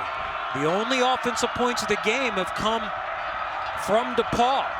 Wabash got on the board with the defensive score. Fake handoff, and then it is handed off to Jones up the middle, and they go back right just where they were. Maybe an extra yard or so, so about a 3rd and 3 coming. Well, it's just really tough sledding for both teams. Every yard, Brad, as we watch this, just really tough to get. Yeah, so I think this is where Andrews, having success running the ball, should come into play.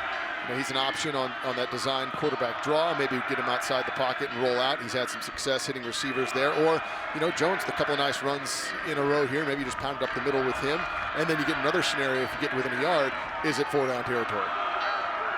Ritter is wide to the left. It's Harris in motion, and he will get it on the end around. Looks in, cuts out. He's got the first down, I think. Where did he step out of bounds? Oh, it's going to be very close. The 41-yard line. It's right at the marker. I think they're going to give it to him about a half yard, but he stepped out. He did not intend to stand out that quick. Right on the 41. I think they might measure. Yeah, they're going to call the chains over. That's surprising. Usually on these fields, with all these turf fields now, if somebody gets to a yard line where they know they need to get there to the yard line, it's a first down. But they're going to bring it all the way across the... I think Bill Lynch may be saying something similar, Steve. He's he's not thrilled with the officials here. He moved his hat around about 3 times on his head. Yeah, he's hands on hips, not too pleased about this measurement. Hey, we got to give these chain guys some airtime. Yeah, that's right. But they're thinking, wait a minute, why can't we do the measurement when it's near us on that side of the field? You're right, it is a lot easier to tell, and it is a first down than it used to be with the turf field, because the individual yard markers usually are obliterated by this time of the game. Where did he step out? That's going to be tough to tell from that angle. This will give us a look. Right there. Seems right on the 41. Yep. Where they That's a good spot. It's a good spot. Sure. These turf fields, though, are so much nicer. I mean, I remember playing here. Wasn't this just, by the end of the game, it's by the end of the season, because you're practicing a little bit on this field at times. You're tearing it up, and it's hard, it's cold, it's muddy. Yeah. This is a much nicer way to play football in November. Well, yeah. Fields don't become part of the game like they used to. Muddy game actually changed what you call an offense. You don't see that these days. So the trend has become DePaul has been able to move the ball. They're inside Wabash territory yet again.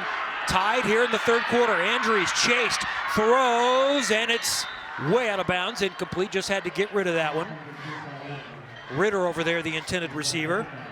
There was two receivers there on the far side of the field, and great coverage by Wabash on both of them. And Andrews did a good job. It looked for a minute like he might try to extend that play, but thought, nope, just time to throw it away. So a nice decision there by the junior. Well, you're right, Kevin. You said the trend seems to be as DePaul's moving the football, and the last several times they've had the ball, it feels like they have been moving the chains, something that the players in white have not been able to do today. They did on their first possession a little bit, but not so much since then. Jones on second down gets a yard or so up to the 40, and now a big third down coming up both ways. Wabash wants to stop that momentum. They can still get a stop way out of field goal range and get the ball back.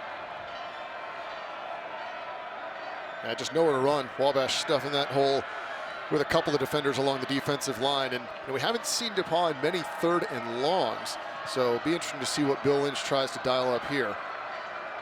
He's brought in an extra wide receiver, Chris Valentine, we've seen as a punt returner. One of three to the right. There's one to the left.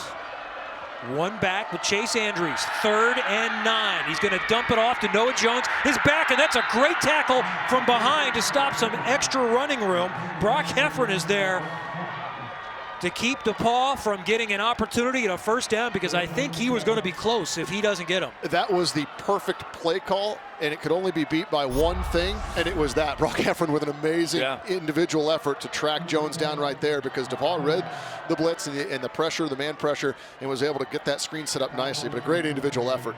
Yeah, and you could see from the other angle, Brock seeing that pretty early and taking off almost before the ball was thrown and see what was happening, but big play.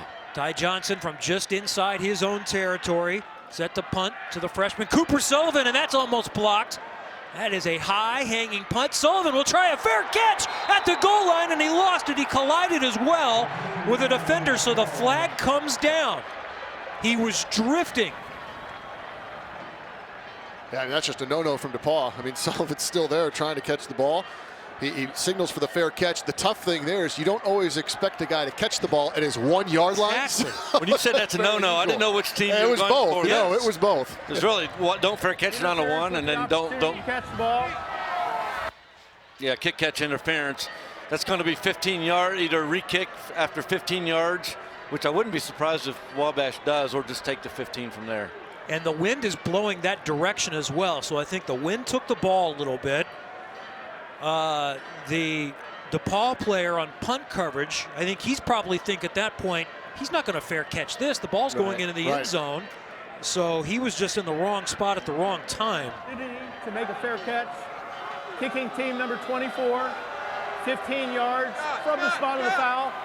First down. So Liam Pooler is the DePaul defender whistle. Let's watch this again. And how close was it? Nearly blocked. Pretty close.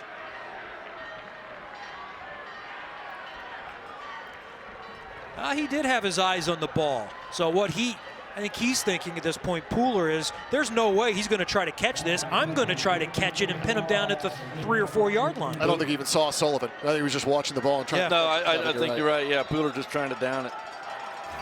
So that gets Wabash out of their doorstep just a little bit, but still not very good field position, starting from their own 18. Tie game, their first possession of the second half. Thompson is going to wing it for a first down all the way across the field back to the right side for Sullivan. Well, what you can see that we haven't been able to showcase today, you can see freshman Liam Thompson's arm strength there. That's a long ways to throw the ball from one hash all the way across the field and threw it on a line. And against a little bit of a breeze, too. It's crosswind. That's a nice big arm. And just like that, Wabash is moving from their 37. Draw play.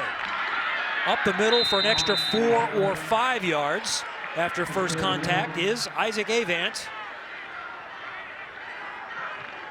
Avant 10 for 40 in the first half.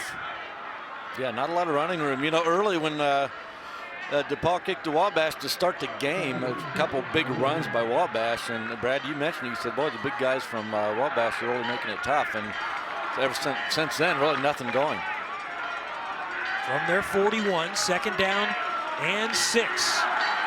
Fake handoff, Sullivan in the flat, makes a man miss. He's got a first down at midfield, cuts across, still going, and inside the paw territory down to the 45-yard line.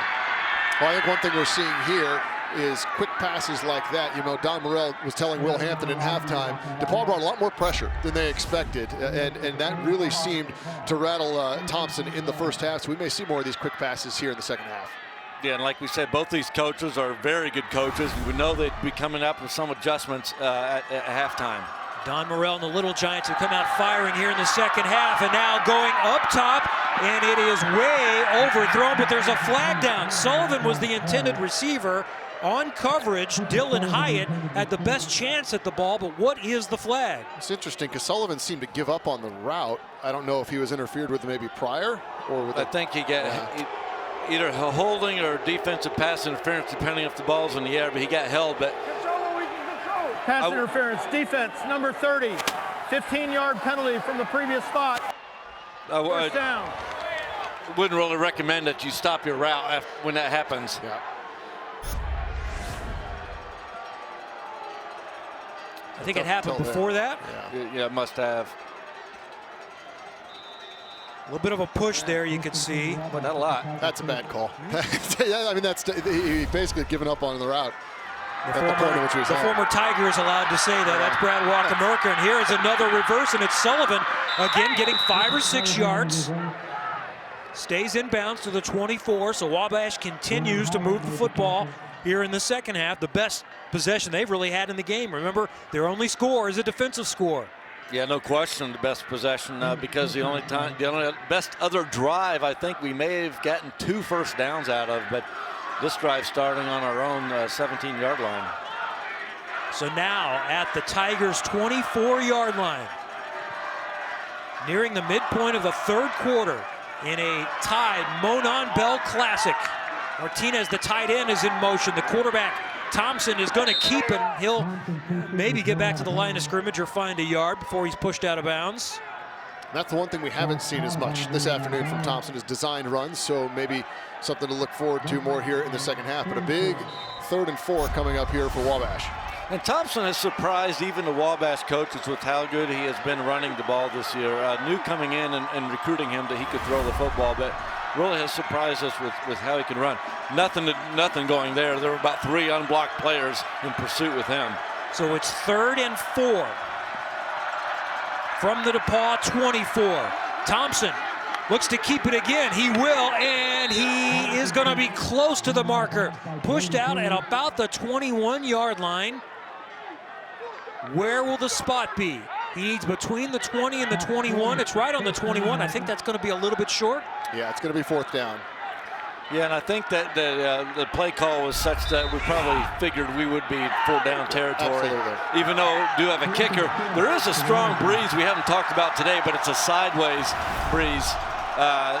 But it could affect kickers. Yeah, not a really good option here. Narig has hit a 44-yarder, and he's 8 of 13 on the season, but much better odds. 4th and less than a yard. Thompson, the freshman, keeps it himself. He's got the first down and a few more down to the 15. Just a great push by the right side of the Wabash line, and Thompson almost breaking that one all the way. So DePaul fortunate to get him down, but a nice game. That's 3 carries in a row for Thompson, so something we may see a lot more of here. He runs hard. He does. He hit that in a hurry. And Coach Morrell said, you know, one thing he wanted to do is fix some things in offense and get this offensive going. So whatever he decided to fix, it seems fixed this drive. Now, also fair to say he went down hard. That was a big stand-up tackle by Will Behrens, who, Steve, you told me his dad played at Wabash. Jeff Behrens, class of 1993 at Wabash College, defensive tackle. First down, up the middle, Avant trying to cut outside, and he swarmed right there, not finding anything, and that is Kayvon Rahimi stopping him. A good response from the DePaul defense. You know, they've had a few plays in a row where they haven't been able to do much, including that penalty, so some momentum there for the Tigers D. Lost a yard. Yeah, and I don't think it was designed to bounce out there, but he had nowhere else to go. I think he wanted to cut up in behind big number 69, Connor Phelps, but nothing doing there. And that's where the Little Giants have had a lot of success, just running right up the middle.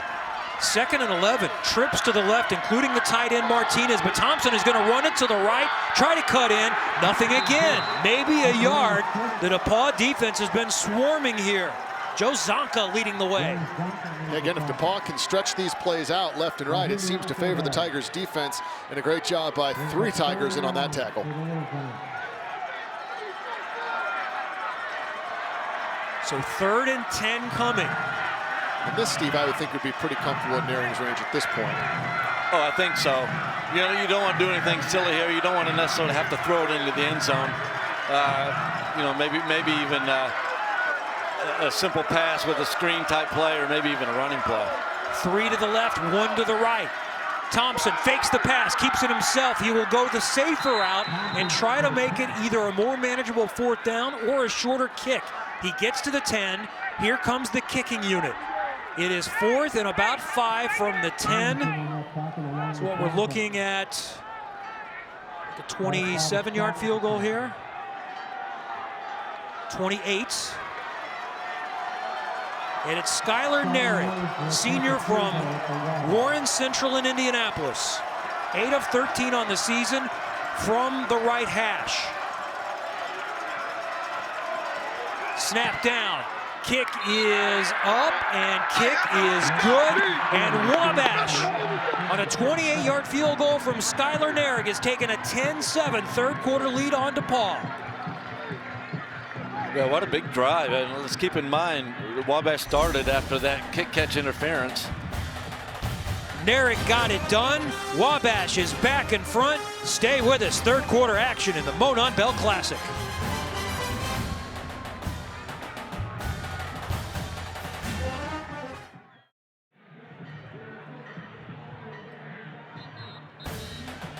A pair of small liberal arts private colleges west of Indianapolis have formed one of the great rivalries in college football since 1890. Wabash and DePaul have matched up since 1932. It's for the Monon Bell. Thanks for joining us today from Greencastle, Indiana, on the campus of DePaul for the Monon Bell Classic. Steve Hoffman, Brad Walker-Merca, Will Hampton. I'm Kevin Lee. It's 10-7. Wabash now in front. Officially a 27-yard field goal by Skylar Narig has put the Little Giants in front here at DePaul. And to give you a sense of this, that last drive, Wabash had 63 yards in the entire first half. That drive alone surpassed that amount. And DePaul moved the ball a little bit on their first possession here of the second half, so the offensive may be heating up just a little bit. This kick is going to go out of bounds. Well, that's a big break for the Tigers. I mean, that'll give them great field position to start, and just not something you would expect to see out of Narig, the senior place kicker. I haven't understood it. I mean, if it's 53 and a third yards wide is a football field. I know you want to try to use the sideline as a defender. You do try to kick to the corner. You want to kick it to the corner, but yeah, I'm with you too. Yeah. 35-yard line, first down. I'm going to use all 53 and keep it in the middle. It's not wide enough for any of my drives, golf, but it should be wide enough for a kick. Steve, you should play with me. You'll feel a lot better. Feels great. Yeah. So from the 35, now DePaul is going to re-huddle again, so the play clock might become a bit of an issue. They will get set with about 10 on the play clock. Their second drive here of the second half, now trailing 10-7. And Andrews is going to fake the handoff to Deaton and keep it himself and squirt forward for about 4 yards. Yeah, really more of the same. I mean, since about early in the second quarter, we've seen Andrews at least a couple of times on each drive with a keeper or some kind of design run. An equipment issue for the DePaul quarterback, getting rid of the hand warmer. If he wants to throw it up here, I'll take it. Great. I hate to say it, fellas, but I think we're pretty soft. Yeah, well, we used to play football. We used to be tougher. Yeah. Second down and 7. Fake handoff. Andrews back to pass. Now has to roll to his right. Still looking. Will throw one up towards the sideline. Almost caught. I'm not sure he would have been in bounds. Anyway, it is incomplete. Ethan Hudson tried to toe tap the sideline. Couldn't do it. Well, I thought he was just throwing that away, Brad, and then almost got a catch out of it. Yeah, I thought so as well. And that was a tough kind of high wobbly throw. You almost wonder if he would have been better off just trying to scamper for 3 or 4 yards and make it third and short. Yeah, big block there by Noah Jones, you could see. How close did he come? Pretty close. That would have been close. I think he maybe just kind of lost contact with the ground at the point of reception. Couldn't hang on to it. It's a second down, and Andrews going the other way now, and this is caught by Josh Major, and that's a first down. So both quarterbacks have gone back the other way, showing some arm strength. And the sophomore from Columbus, Indiana, gets his 10th catch of the season. Yeah, you're not kidding about that arm strength from one hash to the other, and hit him right on the run. That's a nice throw. Yeah, that was a really, really nice play when DePaul needed it, too. 3rd and long. We haven't seen many conversions for either team under that scenario, and a great grab by Major. Nice throw from Andrews. From their 47. Trailing by 3, Harris comes in motion. They will give it to him again on the end around. He'll cut up, this time find some positive yards. 6, maybe 7 yards inside Little Giant territory to the 46-yard line. And that's what you want to do. You know, don't keep stretching the field just to get that extra yard or 2. Just get upfield, see what you can get. And he did a nice job of cutting that up and was able to get 7 yards on first down. Yeah, first down yardage we've talked about all day. Both coaches talked about how big that is to get yourself in some manageable situations. 2nd and 3 now. Andrews continues to work from the gun. Harris again in motion. Fake handoff to him. Andrews keeps it himself. Tries to cut it outside. Not finding anything. And Brandon Peck was there to make sure he did not. Peck read that beautifully. You know, they brought Harris across the field again, faked the sweep, and were able to, you know, Peck was in there and able to stop Andrews. So now another critical 3rd down for DePaul. Feels like, too, guys, this is sort of where, you know, DePaul's been able to get a first down or 2, and then something like this just stalls out. And they've had trouble maintaining consistent drives. So I think this would be a key conversion if they can pick it up. 3rd and 3 from the Wabash 46-yard line. Still 3rd quarter. DePaul trailing by 3. And Andrews is back to pass. Throws it over the middle to Harris. Did he catch it? Yes, he did. And he is plenty of room inside the marker for a first down this time. They've had some pretty good luck with that bunch formation with the 3 receivers together out here and getting some people open. Yeah, and you mentioned it earlier, Steve. I think it was Don Morell that told us this week that Will Harris is just that great hands possession receiver, and we see it again. Another catch for Harris to move the chains for the Tigers. And he got past the chains, Brad. This time he did. To him at halftime. Of course, it was 3rd and 4. Yeah. So now at the 38 of Wabash territory, Jones again with very little room, a yard or 2. Seth Baresh, who's got a couple of sacks already, has that tackle. He's had a big day for the Little Giants defensively. Yeah, Seth has been one of these guys this year. All of a sudden he's getting all these sacks, and, you know, he's been playing, but next thing you know, if there's a sack, it's been usually Seth this year. How many more Bareshes are there? What is he, like the 9th? No, this is it. Okay, what a football family. At least for a while. Yeah. Back to pass to the right side. Deep makes the catch and then lost it. No, incomplete. Didn't have it long enough. Incomplete. But interesting you mentioned that he is the 5th burst to play at Wabash, and all have been very good players. Yeah, really. Tell the DePaul guy that. They've all been really. Yeah, I bet. It probably seems like it's been some there nightmares? for a dozen years for DePaul folks. Probably worked out better for DePaul that pass was not caught by Deaton.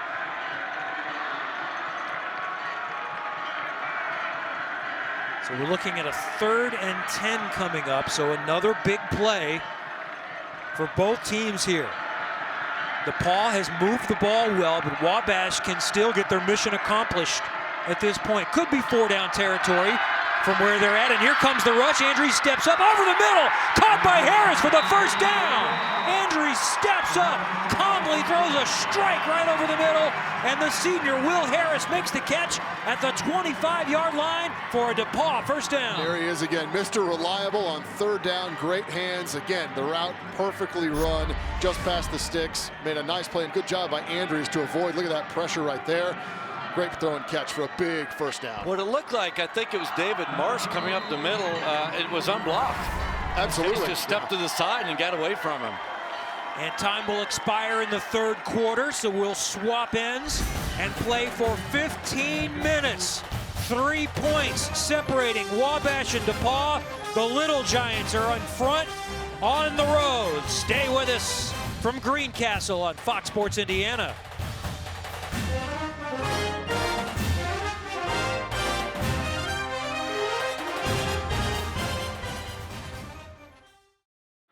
Welcome back. DePaul is driving here at Blackstock Stadium, trailing 10-7. The last time DePaul won this game was 2016, and the heroes were the Hunt brothers. Matt Hunt, the quarterback, to his brother Andy Hunt with 40 seconds to play. You guys won that game. Matt's here with us now. What are you thinking right now? Hey, we're driving now. We got to get a touchdown. Down 3 points. We got to get some points on the board. I think we got a shot here. What are you doing these days? I'm working in Indianapolis for a commercial real estate company, Kite Realty Group, so enjoying life.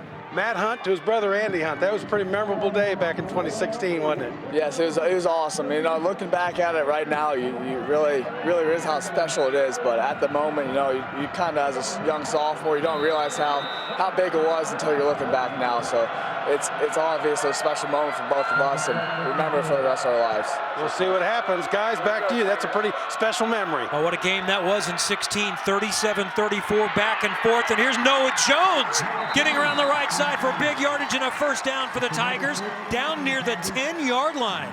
Boy, that was blocked up so nicely, Brad. I mean, you saw the receiver come down and get the block, and then the other blocker kicking out. Yeah, that's a big run. I haven't seen a ton of those from the Tigers, and you know, you see the kickouts and the seals there.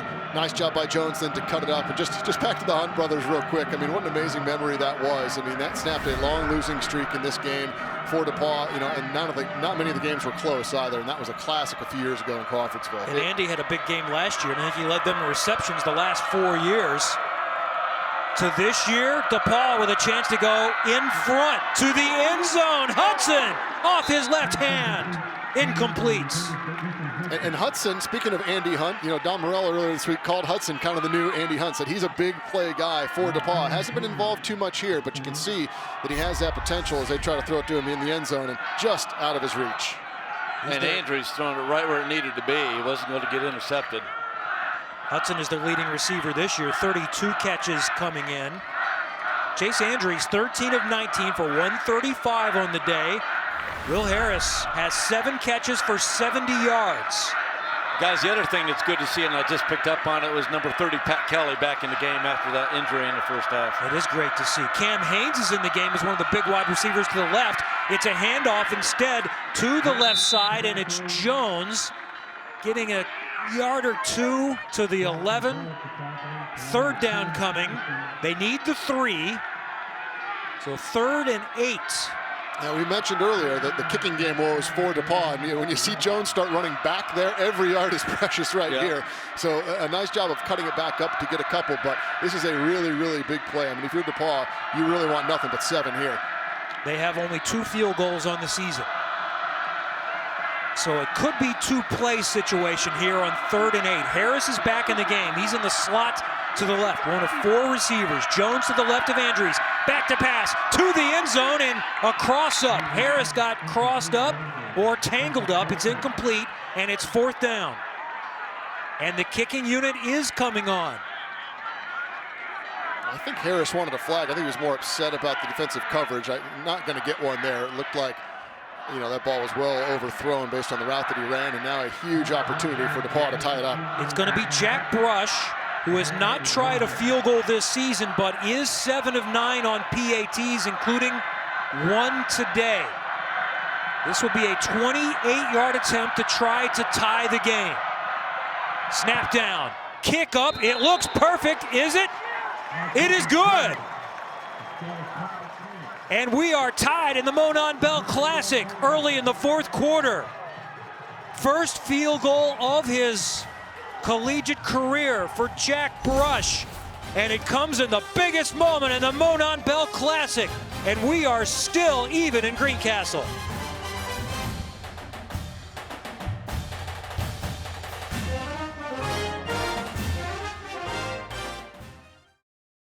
Back in Greencastle, the campus of DePaul University at Blackstock Stadium.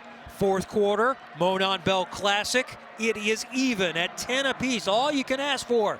Thanks for joining us today on Fox Sports Indiana. Kevin Lee, Steve Hoffman, Brad Walkamerka, Will Hampton, and a 28-yard field goal by Jack Brush has tied the game at 10. Big in any circumstance, but big because this young man did not have a collegiate field goal, and he split the uprights. Yeah, and you know, keep that in mind. That could play dividends here later in the game. Now he's got experience. He's got a feel. That one looked good. It had, you know, plenty of distance on it too. So, you know, we might not have seen the last of Brush or Naring for Wabash. I mean, this game certainly could end up on the foot of one of those two place kickers. Yeah, we said before the game that it was going to be a close game. That's what we were looking at. We're knotted up at 10 early in the fourth quarter, but you're right, it could come down to one of those guys' legs. They have struggled kicking the ball this year. Brush and Drake, they were replacing a really good one. Jake Tanner was one of the best in the nation.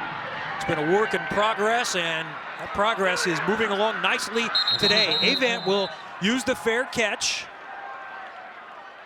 for Wabash, and the Little Giants will start at the 25 again with 13:28 to go, even at 10. Now Wabash does now have points on the board for their offense. Previously, it had just been a defensive score. They let a field goal drive now. What can they do here? Yeah, and it was an impressive drive for Wabash to go down the field to get that field goal after doing nothing really all game. 63 yards in that first half, which we keep talking about. So we'll see what happens here, see if they can follow up that 70-yard drive with another big one. Liam Thompson, the freshman quarterback, 5 of 11, 55 yards so far. Isaac Avant has 43 yards rushing. Thompson in trouble, makes a couple of misses, can't get through the rest of the swarm of gold jerseys, and he'll go down. Well, that was a run-pass option again, an RPO. You hear that talked about a lot now. And Liam decided to throw the ball, but there was nothing there. So ended up running the ball, which it's not designed to do. Yeah, really just great coverage down the field, and then Sansone sticking with it to come up and trying to rip that ball out. So nice job by Thompson to hang on to the football, but a big play for DePaul's defense on first down. Yeah, it looked like he was trying to get a defender to bite with a little bit of a pump fake, and nothing doing. Pitch out now on 2nd and 13. Avant trying to get around the edge, and will get 3 back out to the 25, maybe 26-yard line before he's out of bounds. And that's exactly, again, what DePaul wants to do. Try to stretch Wabash, you know, north or east-west on this field and get them really running around the edges and able to stretch that one out for a long third down now. And just like that, it's 3rd and 10. And DePaul is on the brink of being able to get the ball back, and their fans rise to their feet here in Greencastle. Wearing the gold jerseys for the first time in over a decade. 3rd and 10 for the visiting Little Giants. The freshman Thompson back to pass over the middle. He got another freshman. And Cooper Sullivan with a big first down out to the 40-yard line. Yeah, Cooper, we talked about how big of a possession receiver he is this year. 29 of his 34 receptions for the year coming into this game were for either first downs, touchdown. They're no exception, gets the first down. Well, Thompson just really does a nice job of being patient, waiting for Sullivan to come open. He was in the middle of the field, found the soft spot in the defense. That's a huge first down for Wabash. Sullivan is from Jacksonville, Florida. How did he end up here? Well, he's and his family from the Indianapolis area. He moved to Florida when he was in junior high. So still a lot of family and friends here. Handoff up the middle for positive yards for Avant. Out to about the 47-yard line. So 2nd down and 3 or 4 coming up. Yeah, the Wabash faithful are certainly excited about seeing the number 2 to number 1 connection for the next several years. And Always wondering when it started getting cold a couple weeks ago how Cooper from Jacksonville, Florida, catching footballs. Brad, you were a receiver. You talked about catching footballs in the cold. Quite a different animal. Yeah, it's not fun sometimes. He's still thinking about, from the DePaul side of things, seeing these guys for 3 more years after this one. Absolutely. Pitch out to the left side. Avant tries to cut it up, and he will put a hat on a hat to get right at the marker at midfield, close to a first down. Looks like they're going to spot it about a half a yard short. So 3rd and a couple of feet. We'll give it a full yard now. Spotted at the 49. You can tell, at least we can tell from our vantage point, that Wabash didn't care for that spot. I agree with him. I think he was a little bit closer to midfield than where they put the football down. Not sure if he was right at the 50-yard line, but still 1 good yard to go here for Wabash. So 3rd and 1. Tie game, 10:35 to play in the Monon Bell Classic. Thompson will keep it himself, and he'll get the first down. Lassoed down from behind after a pickup of a yard or 2. And there's the flag coming late. Wondering if we'd see a horse collar. Too far away for me to see from the naked eye whether that was a legal tackle or not. A lot of times when it looks violent, it usually ends up drawing a flag. We'll have to see a replay to see if, in fact, it's warranted, if that's what the call is. Personal foul, horse collar tackle, defense number 5. 15 yards added to the end of the run, automatic first down. Well, and watching these players down there, I'm seeing a lot of talking back and forth between the linemen.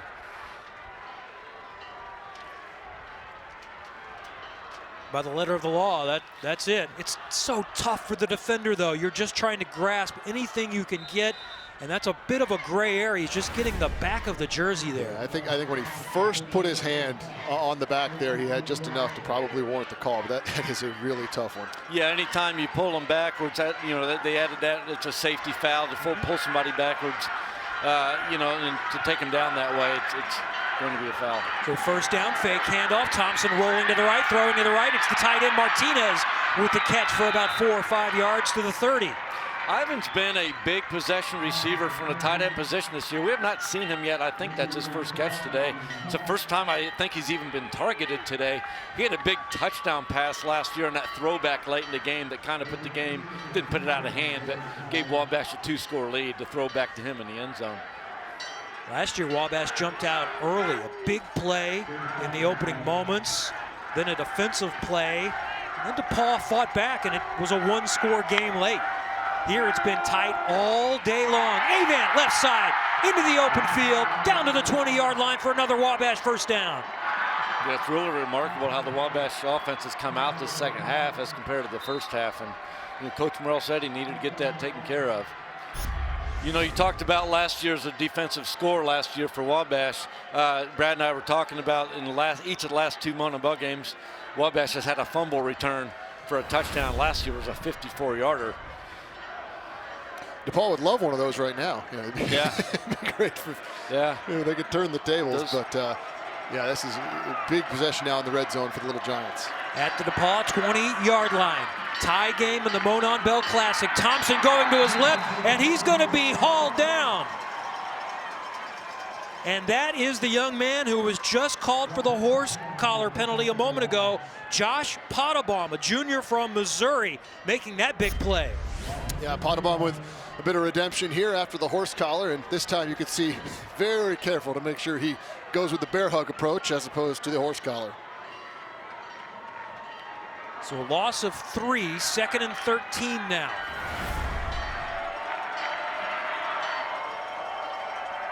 Thompson from the gun, looking right, steps back, lost the ball, it's loose.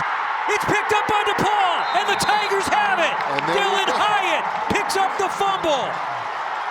Now 60 yards would have been better for DePaul to run that back in for a touchdown, but how about the timing of that? I mean, it just looked like Thompson didn't know where he wanted to go. The pressure was there to knock the football out, and a huge play, maybe the biggest defensive play DePaul has had in the Bell game in a couple of years. Yeah, you called it, Brad. You talked about a pick and score on a fumble. Didn't quite get the score, but what you can't do as a quarterback is you have to tuck it away when you're getting pressured, because when you have the ball in one hand, it doesn't take much.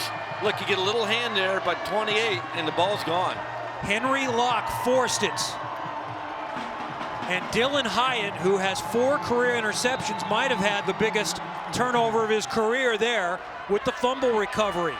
And from their 40 in a tie game, the host DePaul Tigers have the football. Andrews with the quarterback keeper gets nowhere.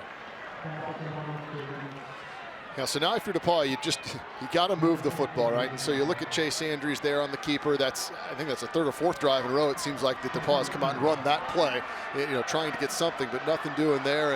And Will Harris has been so big over the middle, out on the boundaries, just 10-yard, 12-yard catches, and we'll see if they maybe look his way again. Noah Jones, 17 carries, 51 yards on the day. It's a pass play. Andrews is going to be picked off. It's intercepted. Jake Page gives it right back to the Little Giants. Back-to-back turnovers. Wow.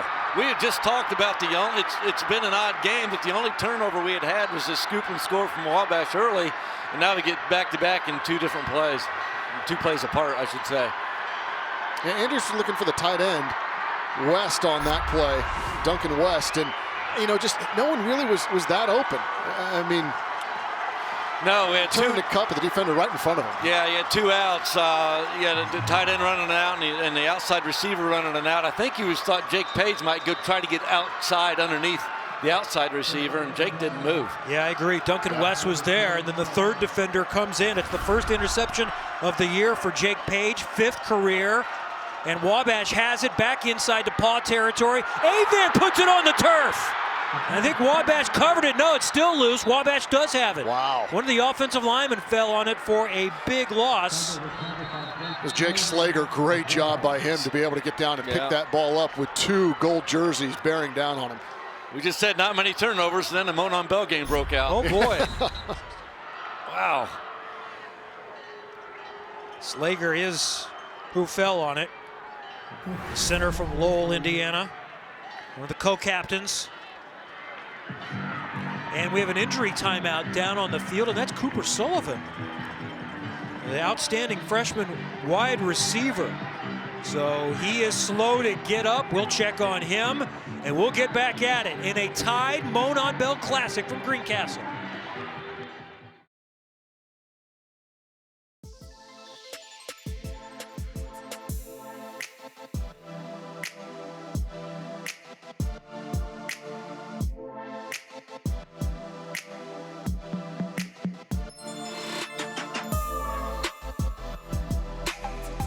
It's the Monon Bell Classic, and it is living up to its name today. Since 1890, almost every year since 1911, Wabash and DePaul have finished up the regular season, and they're doing it again in style today. 10-10, 7:17 to go.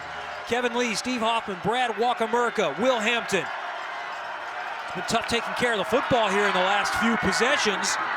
And on 2nd and long, Wabash back to pass and finding a man over near the sideline. It is caught by Nick Hammond. Was he inbounds or not? It's ruled that he is right on the DePaul sideline, and they're jumping up and down disagreeing.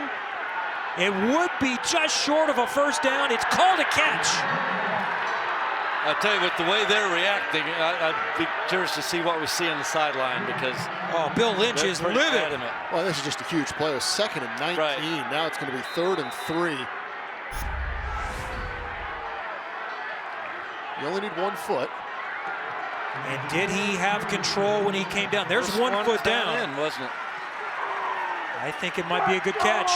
I think that right foot is going to be down in time before the left foot goes out of bounds. Yeah, that's good. That's was. Yep. Good call. Good job by the officials. Now that said, I don't blame Bill for disagreeing. No, yeah, and they see that other foot coming, and they see that foot coming down. But you're right, in real time for an official to get that right, and it's a good call. Well, and this is not a great play by DePaul. I mean, good protection up front by Wabash, honestly, to give Thompson plenty of time to throw that ball long down the field. But 2nd and 19, I mean, you just can't give up a play like that if you're the Tigers. And that came after a fumble by Thompson. The quarterback was covered for that 9-yard loss. Wabash will spend one of their 3 timeouts here with 6:31 left to give them a chance to regroup, regather, and give Bill Lynch a chance to offer his opinions here for a moment. He doesn't get the super slow-mo advantage that we do up here. Right. No, you're right. So just like that, it's at the 40. Still third down as we watch Nick Hammond, the junior from Carmel, Indiana, and Heritage Christian High School, making just a beautiful catch. Great footwork to get the 1 foot you need down. In the NFL, not good enough. Here it is. That's right. I want to talk a little bit about number 64, Jake Slager, Wabash's center, who fell on that fumble, which was a big play that you'd mentioned, Brad. He was one of 3 football players who transferred to Wabash when St. Joseph University, St. Joseph College closed down 3 years ago. He and Ike James were 2 of them, and so they've just been quite something for our football program. They played together at Lowell, actually. Slager getting set to snap to Thompson on 3rd down and short. Inside the paw territory, it's their workhorse, Avan, who's going to be close to the marker. Dives forward for 2 or 3. It's where the ball is, and I think he might be just a little bit short. Yeah, they're going to mark him short, and let's see if Don Morell decides to go for it. Offense staying out there, and they're going to measure. Well, that's advantage. Wabash saves them a timeout, gives them a chance to think about what they want here. But I think you're right, Brad, that this is a fairly easy decision that you're going to go for it here at this end of the field. I have no idea why they're measuring this. The stick is sitting at the 42 on the far side. The football is on, I'm sorry, the stick was at the 37. The football's at the 30. Look at that. I don't know why they did that. That was odd. Yeah. All right, well, better safe than sorry. Chain guys. Yeah. FaceTime. It's in their contract. It must be. They get on TV more than Steve does. Hey, they're cold over there too. They got to run and jog. So Wabash has gone forward on 4th down once today. They were successful. This will be 4th and a full yard from the DePaul 38. The Monon Bell game is tied. It's the 4th quarter. The road team with the ball. The DePaul fans come to their feet. 4th and 1. Thompson to Avan up the middle for the first down. Well, they may want to measure. Come on, Brad. Let's wait. Brad's getting feisty up here in the 4th quarter. I don't blame you. He's cold. No, that's right. That's right. That's right. I do want to make a correction. I said Jake Slager came from St. Joseph University. He did not. He actually played with Ike James in high school at Lowell High School. Okay. Came through another Rockford University, not St. Joseph. So don't want to leave a bad fact out there, Brad. I do enough of that. I do enough of that. We all mess up. We like having fact checkers. Yeah. So a fresh set of downs. Avan again on 1st down in this tie Monon Bell game. He'll get 3, maybe 4 yards. And I think if you're Wabash, you're okay picking up 3-4 yards of play. I think be just perfect in their mind that make sure this is the last possession of the game if you somehow can do that. Yeah, really been successful moving the chain since not being able to do that in the first half. And you know, under 6 minutes now, really thinking about, you know, like you said, Kevin, just now 3 or 4 yards a pop and trying to get closer. And if we have to kick a field goal, Schuyler's had a good year doing that. I think it's unlikely from this point in the game. 5 minutes left, it's going to be the last possession, but you can leave DePaul with less than a full possession and not much time on the clock, and they'll move the chains again. Avan for the first down to the 26-yard line. Looked like nearly the 25, but just outside. Still should be enough for the fresh set of downs. Coach Lynch is wanting a holding call. A couple suspect ones in there I saw in that running play. And that's exactly what you want to be doing if you're Wabash. I mean, keeping the ball on the ground, clock moving. Now, if and when it comes to it, DePaul has all 3 of their timeouts. They wouldn't use them at this point. First down from the DePaul 26-yard line. Pitch out to the left. Avan cuts it up. Another 6 yards to the 20-yard line. You know, the one thing you saw there from Avan, which we didn't see early in his career, is he now runs hard. It took him, I think, is really even through last year, he didn't run as hard as he has been this year. And maybe it's because he's become the man, right? It's him, and he's got to be that kind of back. But he hits holes now and will really do what he can to get the extra yardage. At Warren Central in Indianapolis, football powerhouse, he probably saw a lot of big holes too. Yeah, probably did. You kind of pick your spots. Yeah, it's a good point. Second down 4 from the DePaul 20. Thompson will keep it on the ground. Avant again, 3 more. Third and short coming up with 3:37 left. Huge play coming up here, obviously for the DePaul defense, because if he can stop Wabash, then Don Morell's got a decision to make if he tries to kick the field goal and go up as the clock continues to tick. But a first down here, and essentially Wabash can salt a few more minutes or force DePaul to take all their timeouts. Yeah, exactly right. And keep in mind, there are no gimme field goals in college football, or as we have seen in pro football in many cases. Third down. A long yard. Thompson will keep it himself. Cuts up, cuts back. First down to the 12-yard line as the clock continues to tick. And now very safely in makeable field goal range. Boy, what a drive that Wabash has put together just when it's needed. Yeah, and doing what we thought that they would do from the outset, running the ball very effectively and really running the ball, kind of between the tackles, just off tackle, nothing too far to the outside. I haven't seen Cooper or Sullivan back in since he went off the field with an injury. He did hobble off. He walked off under his own power and was walking pretty well, but he's not in there right now. They have kept it on the ground with Avant again. This time DePaul shuts him down. But the three of us keep looking at the clock, because that clock seems to be moving really quickly, doesn't it? We're down to 2 minutes right now. Yeah. That's what happens when you don't go out of bounds and keep the ball on the ground. It just keeps running. And thought maybe we'd see Bill Lynch use one there. It's clear he's going to let the time tick down here, and I would imagine after this play he'll probably start to use those timeouts. My thought was inside 2 minutes is when you start burning them. Now maybe if they get a stop here, you're trying to save it so you have 3 thinking you're going to get it back with a minute 15 or so. Fake handoff. Thompson rolling, throwing to the end zone, back of the end zone. It is incomplete. He caught it, but he was out of the back of the end zone. And that helps DePaul a ton because that stops the clock. Devin Anderson made the catch, but did not get a foot down, and they are talking about it. There is a discussion. Let's look at it. Well, I thought he had room to get a foot down, but he goes up. Was that left foot still on the ground when he caught the ball before he went in the air? Or did it come down right there? No, where's that foot? That's the one that's in. That's down. Like it's in. Oh. That's very similar to the good call catch over here on the sideline where it's boom, boom, but boy, that's a miss. And it is ruled incomplete. Devin Anderson, sophomore from Carroll High School, Camden, Indiana. 4 touchdowns on the season, should have had number 5. Wow, a perfect throw from Thompson and a great catch. And in fairness to these officials, it's tough. No, I'm just saying they don't get the replay. Correct. Right? Well, Division I can make a call. All right, let's stop and get an instant replay review. Yep. So their call is it. Yeah. It's bang bang.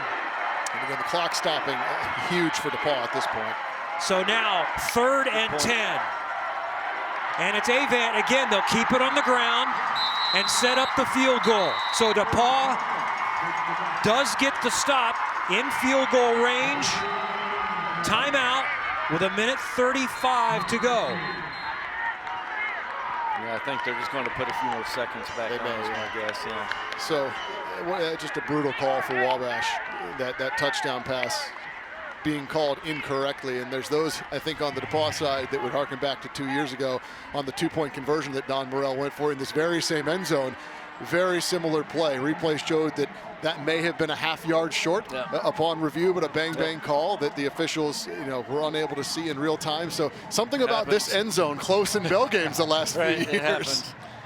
Injured player down on the field for Wabash is their left guard, Thomas Bolin from Perry Meridian in Indianapolis. And now he's getting helped to his feet, but he's hobbling a little bit.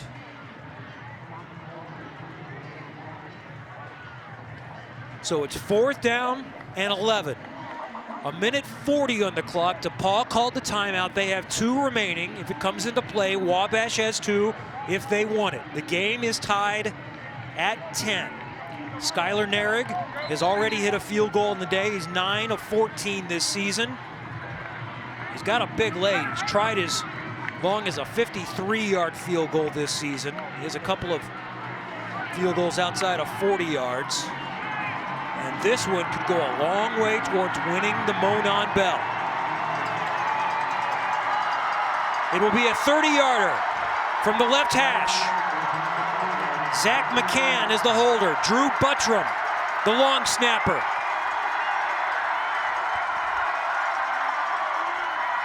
The Little Giants trying to go back in front at the paw. Snap down, kick up, and it is good. Skylar Narig has put Wabash back in front in the Monon Bell game with 1:36 to go.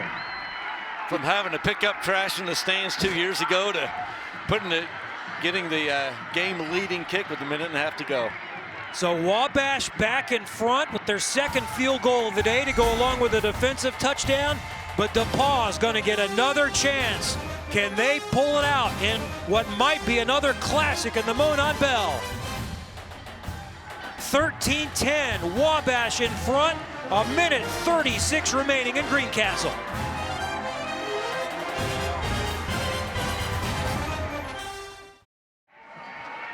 .136 to play in the 126th meeting between Wabash and DePauw. And the visiting Little Giants on Skylar Narig's 30-yard field goal are in front, 13-10. A pair of field goals for Narig, a defensive touchdown. DePauw will get it back with 2 timeouts and a chance to bring the Bell back to Greencastle. You know, Steve, we were talking during the break, and I thought you made a great point. I'm not sure either one of these offenses we've seen today is built to go on a 2-minute drive. And so, you know, we haven't seen big explosive plays from either. And DePauw's going to need that here. You know, maybe throwing the ball down the field, trying to get a penalty, some kind of break, because 1:36 is not a lot of time the way the offense has moved the ball. When they set up their offense with the run, and then you just can't do that when there's 1.5 minutes left in the game. Narig kicked it out of bounds last time. This time, straight down the pipe, end over end, fielded at the 10-yard line and back to the 20 on the return for Josh Major. The Monon Bell has never seen overtime. Now, granted, they've only been playing that format for the past little over 20 years, but still, and there have been quite a few ties. I think 9 is the number in this classic. We won't see a tie today. We have seen a field goal from DePauw, just their 3rd of the season, but they're thinking touchdown. What's the idea here, starting from your 25 when you're not super explosive? I think, well, I don't know how they do it. We just got to move the chains. You hear them talking about that in the 2 minutes. Somehow move the chains. And they can't completely abandon the run. They're going to have to get a draw or maybe a quarterback draw in there. I think you try to move Andrews a little bit around on some rollouts if you can. Starting the drive with 1:31 to go, and it's a quick out to Will Harris for 8 yards. Boy, the throw a little higher would have let him get out of bounds, and that's quite a difference. We have 2 timeouts available. 1:15. Down 3 over the middle, and that's caught for the first down. Yes, it is. Caught by Josh Major. Yeah, that's okay. Short pass, move the chains, because it'll stop. Stop for just a moment. Now rolls again. Helps to have a veteran quarterback in Andrews in there. He started much of the season last year. Has dealt with injuries some this year. And now he's in trouble. Trying to get away. Does get away. Rolling to his right. Trying to make something happen or just get to the sideline, and he will, to stop the clock out of bounds at the 41-yard line. But 22 seconds or so elapsed on that play from the last one. Yeah. Go ahead, Brad. You know, a sack would have been a disaster there. So while it was 22 seconds, at least Andrews able to get out of bounds. Didn't get any yards, but it was a long 22 seconds for no gain. Well, and if you're a Wabash fan, the scary thing is seeing him running around back there, and who knows who's going to get open downfield on a broken play. 48 seconds left on second down. Andrews going down the right sideline. He's got a man in stride. It's caught. Gavin Ritter to the goal line. Touchdown, DePauw. Unbelievable. We haven't seen a play for DePauw that big in a Monon Bell. Well, maybe since before Matt Hunt to Andy Hunt. 38 seconds left Amazing for DePaul. 62 yards. Chase Andrews hit Gavin Ritter in stride. He outraced the Little Giants. Last effort, a dive to the goal line. And DePaul leads the Monon Bell game with 38 seconds to go. One of the best we've ever seen. Well, Wabash brought a corner blitz on that one. Jose Franco actually rushed Andres, and I don't know what was going on with the coverage, and you just can't let anybody behind you in that situation. Big point after. Jack Brush hits it, so it takes a touchdown for Wabash to win this game. Not a field goal to send it to overtime. 38 3/10 left. DePaul 17. Wabash 13. Akiwa almost got him. He did, but about 2 yards too late. And that was just a perfect pitch and catch. Ritter was given just enough room by Andrews to be able to catch that ball in stride and sprint down the sideline at full speed for the touchdown. And I mean, the last thing I can think that's happened on this field that maybe was that amazing was the Hail Mary in 2001 in that same end zone in that same corner where Wabash won on the last play. It sure was. I was standing out of bounds on the 10-yard line on that play, but freshman Willie Gupton on that coverage, we don't know what kind of coverage it was, but he was the one chasing him. And then Artie Akiwa nearly getting there before he made it into the end zone. But like I said, corner blitz and mixing it up a little bit that time. And Steve, we said it'd probably take a busted play, a strange play, something like that to move the ball, and that's what we saw. Now the same thing applies. I mean, still 38 seconds to go, 2 timeouts for Wabash. DePaul's going to have to be very careful not to have a breakdown similar to what we saw there. Not done yet, though. Wabash still has a couple of timeouts. They'll get it back. It's a squib kick, and it's fielded up front to try to save as much time as possible. Return to the 31-yard line. Cooper Oaks on the return, one of the up men. So 33 and a tenth to go. Wabash needs a touchdown. Well, Brad, you mentioned 2001. Here you go. I was about where we're standing right now for this game. I was a student calling the game on the radio, actually, and this pass, amazing. The Hail Mary off the helmet, I believe, into the end zone for the Wabash win with no time left. Wabash has to go 70-plus yards, and it's going to start with a sack, and is the ball loose? Just a sack. They'll use a timeout. I think he did lose the ball briefly, but it went right into the arms of one of the offensive linemen. I think Zonka was one of those there that forced the sack. And then covered by Bolin. Well, and what you don't want to do is you don't want to have to use a timeout that quickly. Yeah. Because you're going to throw it for a first down that stops the clock briefly, or you're going to throw it to get out of bounds, or it's going to be incomplete. Here's a look again. That's Zonk, a big 66 coming right up the middle. He did get to him. Did the ball come loose? Yes, it did. And it was covered by Bolin. Yeah, the thing here is, I mean, you want to try to run a play or two to get the ball somewhere near midfield so you have an opportunity to throw the ball into the end zone. From their 26, the freshman Thompson back to pass. It's complete over the middle. And still a long way to go. So Wabash burning another timeout, and third and a couple, but that doesn't matter. It's, you know, I think you can get another 10 yards here, get a first down. That would give you an opportunity to probably run one more play before you'd have to throw the ball into the end zone. Yeah, you got to get to the point where you can heave it down there. And so Wabash is out of timeouts. You know, or you pull out a hook and ladder or some kind of play like that where you have it, you've practiced it each week. So they need to go 62 yards. How long was the touchdown just a moment ago? Yeah, 62 yards. Yeah. So you're saying there's a chance. Yeah, it is not over. over. There's always a chance in this game. Third down and 3 or 62, if you want to look at it that way. They can stop the clock briefly and down it if they get a first down. A wind up and a quick pass to Skeens. Heisman Skeens gets the first down, shy of midfield. Clock stops with 12 seconds. And they'll spike it to stop it with 10 and 7/10 left. Okay, so now you have an opportunity to run something, along the sidelines, get a few more yards, see if you can make that throw more manageable. Or even a first down in the middle that stops the clock. Try to spike it as soon as they blow it back into play. You should be able to get one more out of that, depending on how long this first one would take. Looks like DePaul's now calling a timeout. Yeah, not surprised there. Bill Lynch is going to want to really make sure he's got all his guys set exactly where he needs them. He'll have a whole host of guys deep.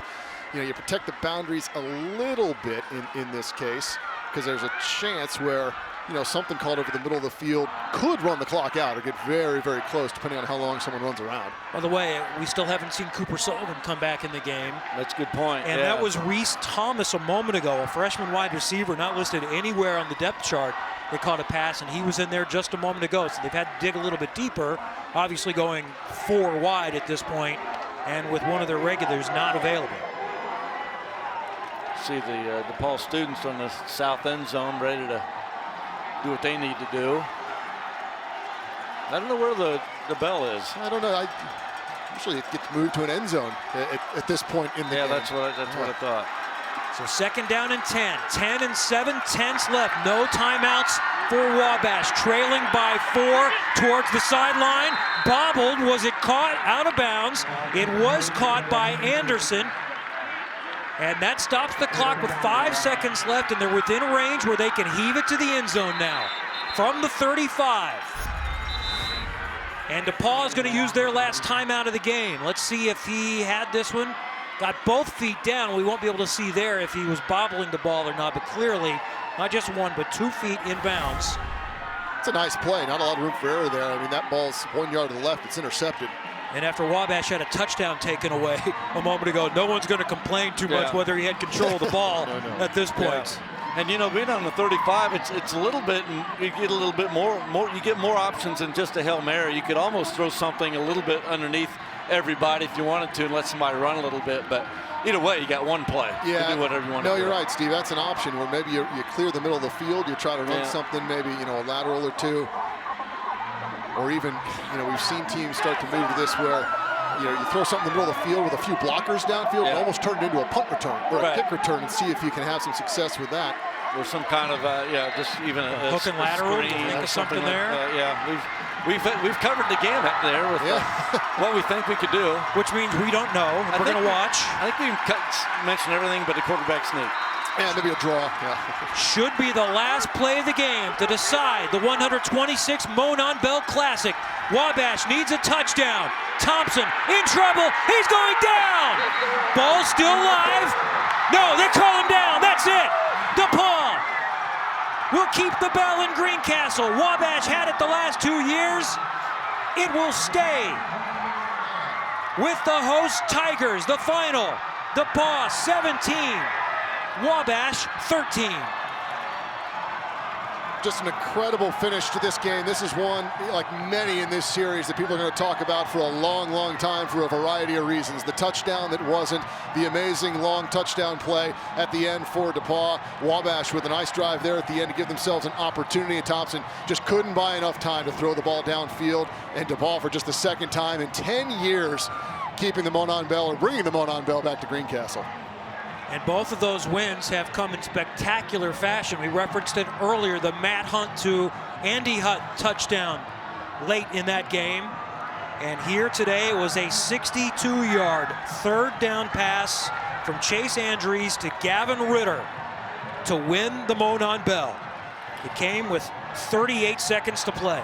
Yeah, it was such 2 different games, it seemed to me, in the first half. I mean, neither team could do anything. The defenses were stepping up and really playing well. And 118 yards to 63 yards in total offense at half. And then in the second half, both teams started moving up and down the field, and we had field goals, we had touchdowns, and this is your typical Monon Bell game, guys. And there is the bell. I mentioned it will stay in Greencastle. That's because that's where it physically is right now. But it's been in Crawfordsville for most of the last decade and for the last 2+ years. And Chase Andrews is one of the heroes.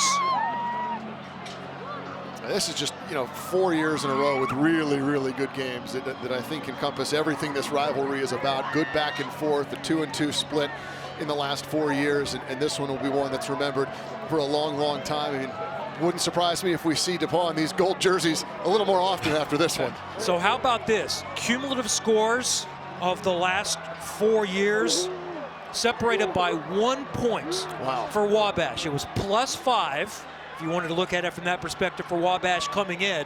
So now it's +1, 2-2 over the last 4 years.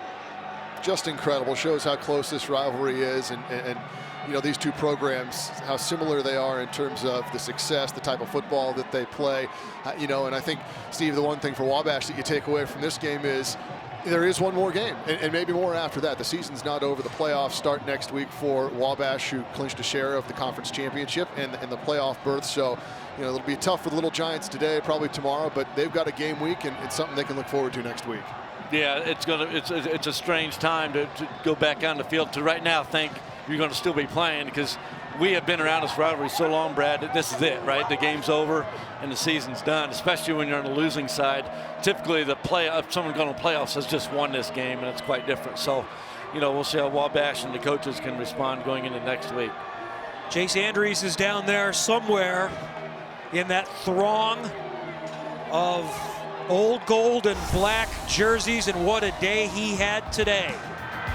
16 of 24, 210 yards, a touchdown, and the biggest of his life, but he made the throws to get them in position for that biggest touchdown of his life. And so many of these were, to Will Harris, 8 catches, 78 yards, just had a huge game, but then this, the difference maker, the bomb to Ritter. I mean, that's just man-on-man, one-on-one, and Ritter able to get behind the defense. A beautiful throw from Andrews, and a play again that'll be remembered for a long, long time, not just for those young men, but for DePaul alumni everywhere.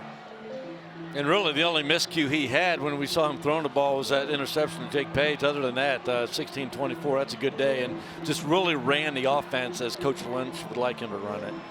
DePaul had a losing season last year. They finished this one 6-4. They're used to 8-2 in that range. So when you consider the number of injuries that they had, quarterback and running back out a lot of times along with some others, it's a pretty solid season for DePaul. Yeah, I think on Bill Lynch's Christmas wish list is going to be a healthy quarterback for 10 games next year. It's been a few seasons since DePaul has had that, and you look at what Chase Andrews has done now the last 2 years, missed a couple of games this year. You hope that he's able to come back, be a senior leader, be healthy, get a full 10 games. This could be a pretty good football team next season. Wabash is 7-3. As mentioned, they had already clinched at least a tie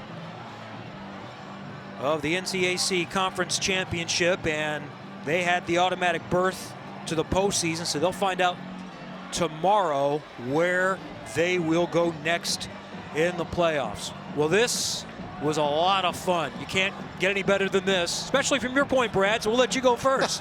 There's been a lot of years, the last 10, 11 years, that it hasn't been this good of a feeling on the DePaul sidelines. So, no, congratulations to these kids, to Coach Bill Lynch, and really just this rivalry, another amazing chapter. What a game. Yeah, you know what, a Monon Bell game, we've seen them before, and this one will go in the history books just like the other ones. For Steve Hoffman, Brad Walker-Merker, and Will Hampton, I'm Kevin Lee. What a Monon Bell classic. It was a classic. DePaul 17, Wabash 13. Thanks for joining us on Fox Sports Indiana.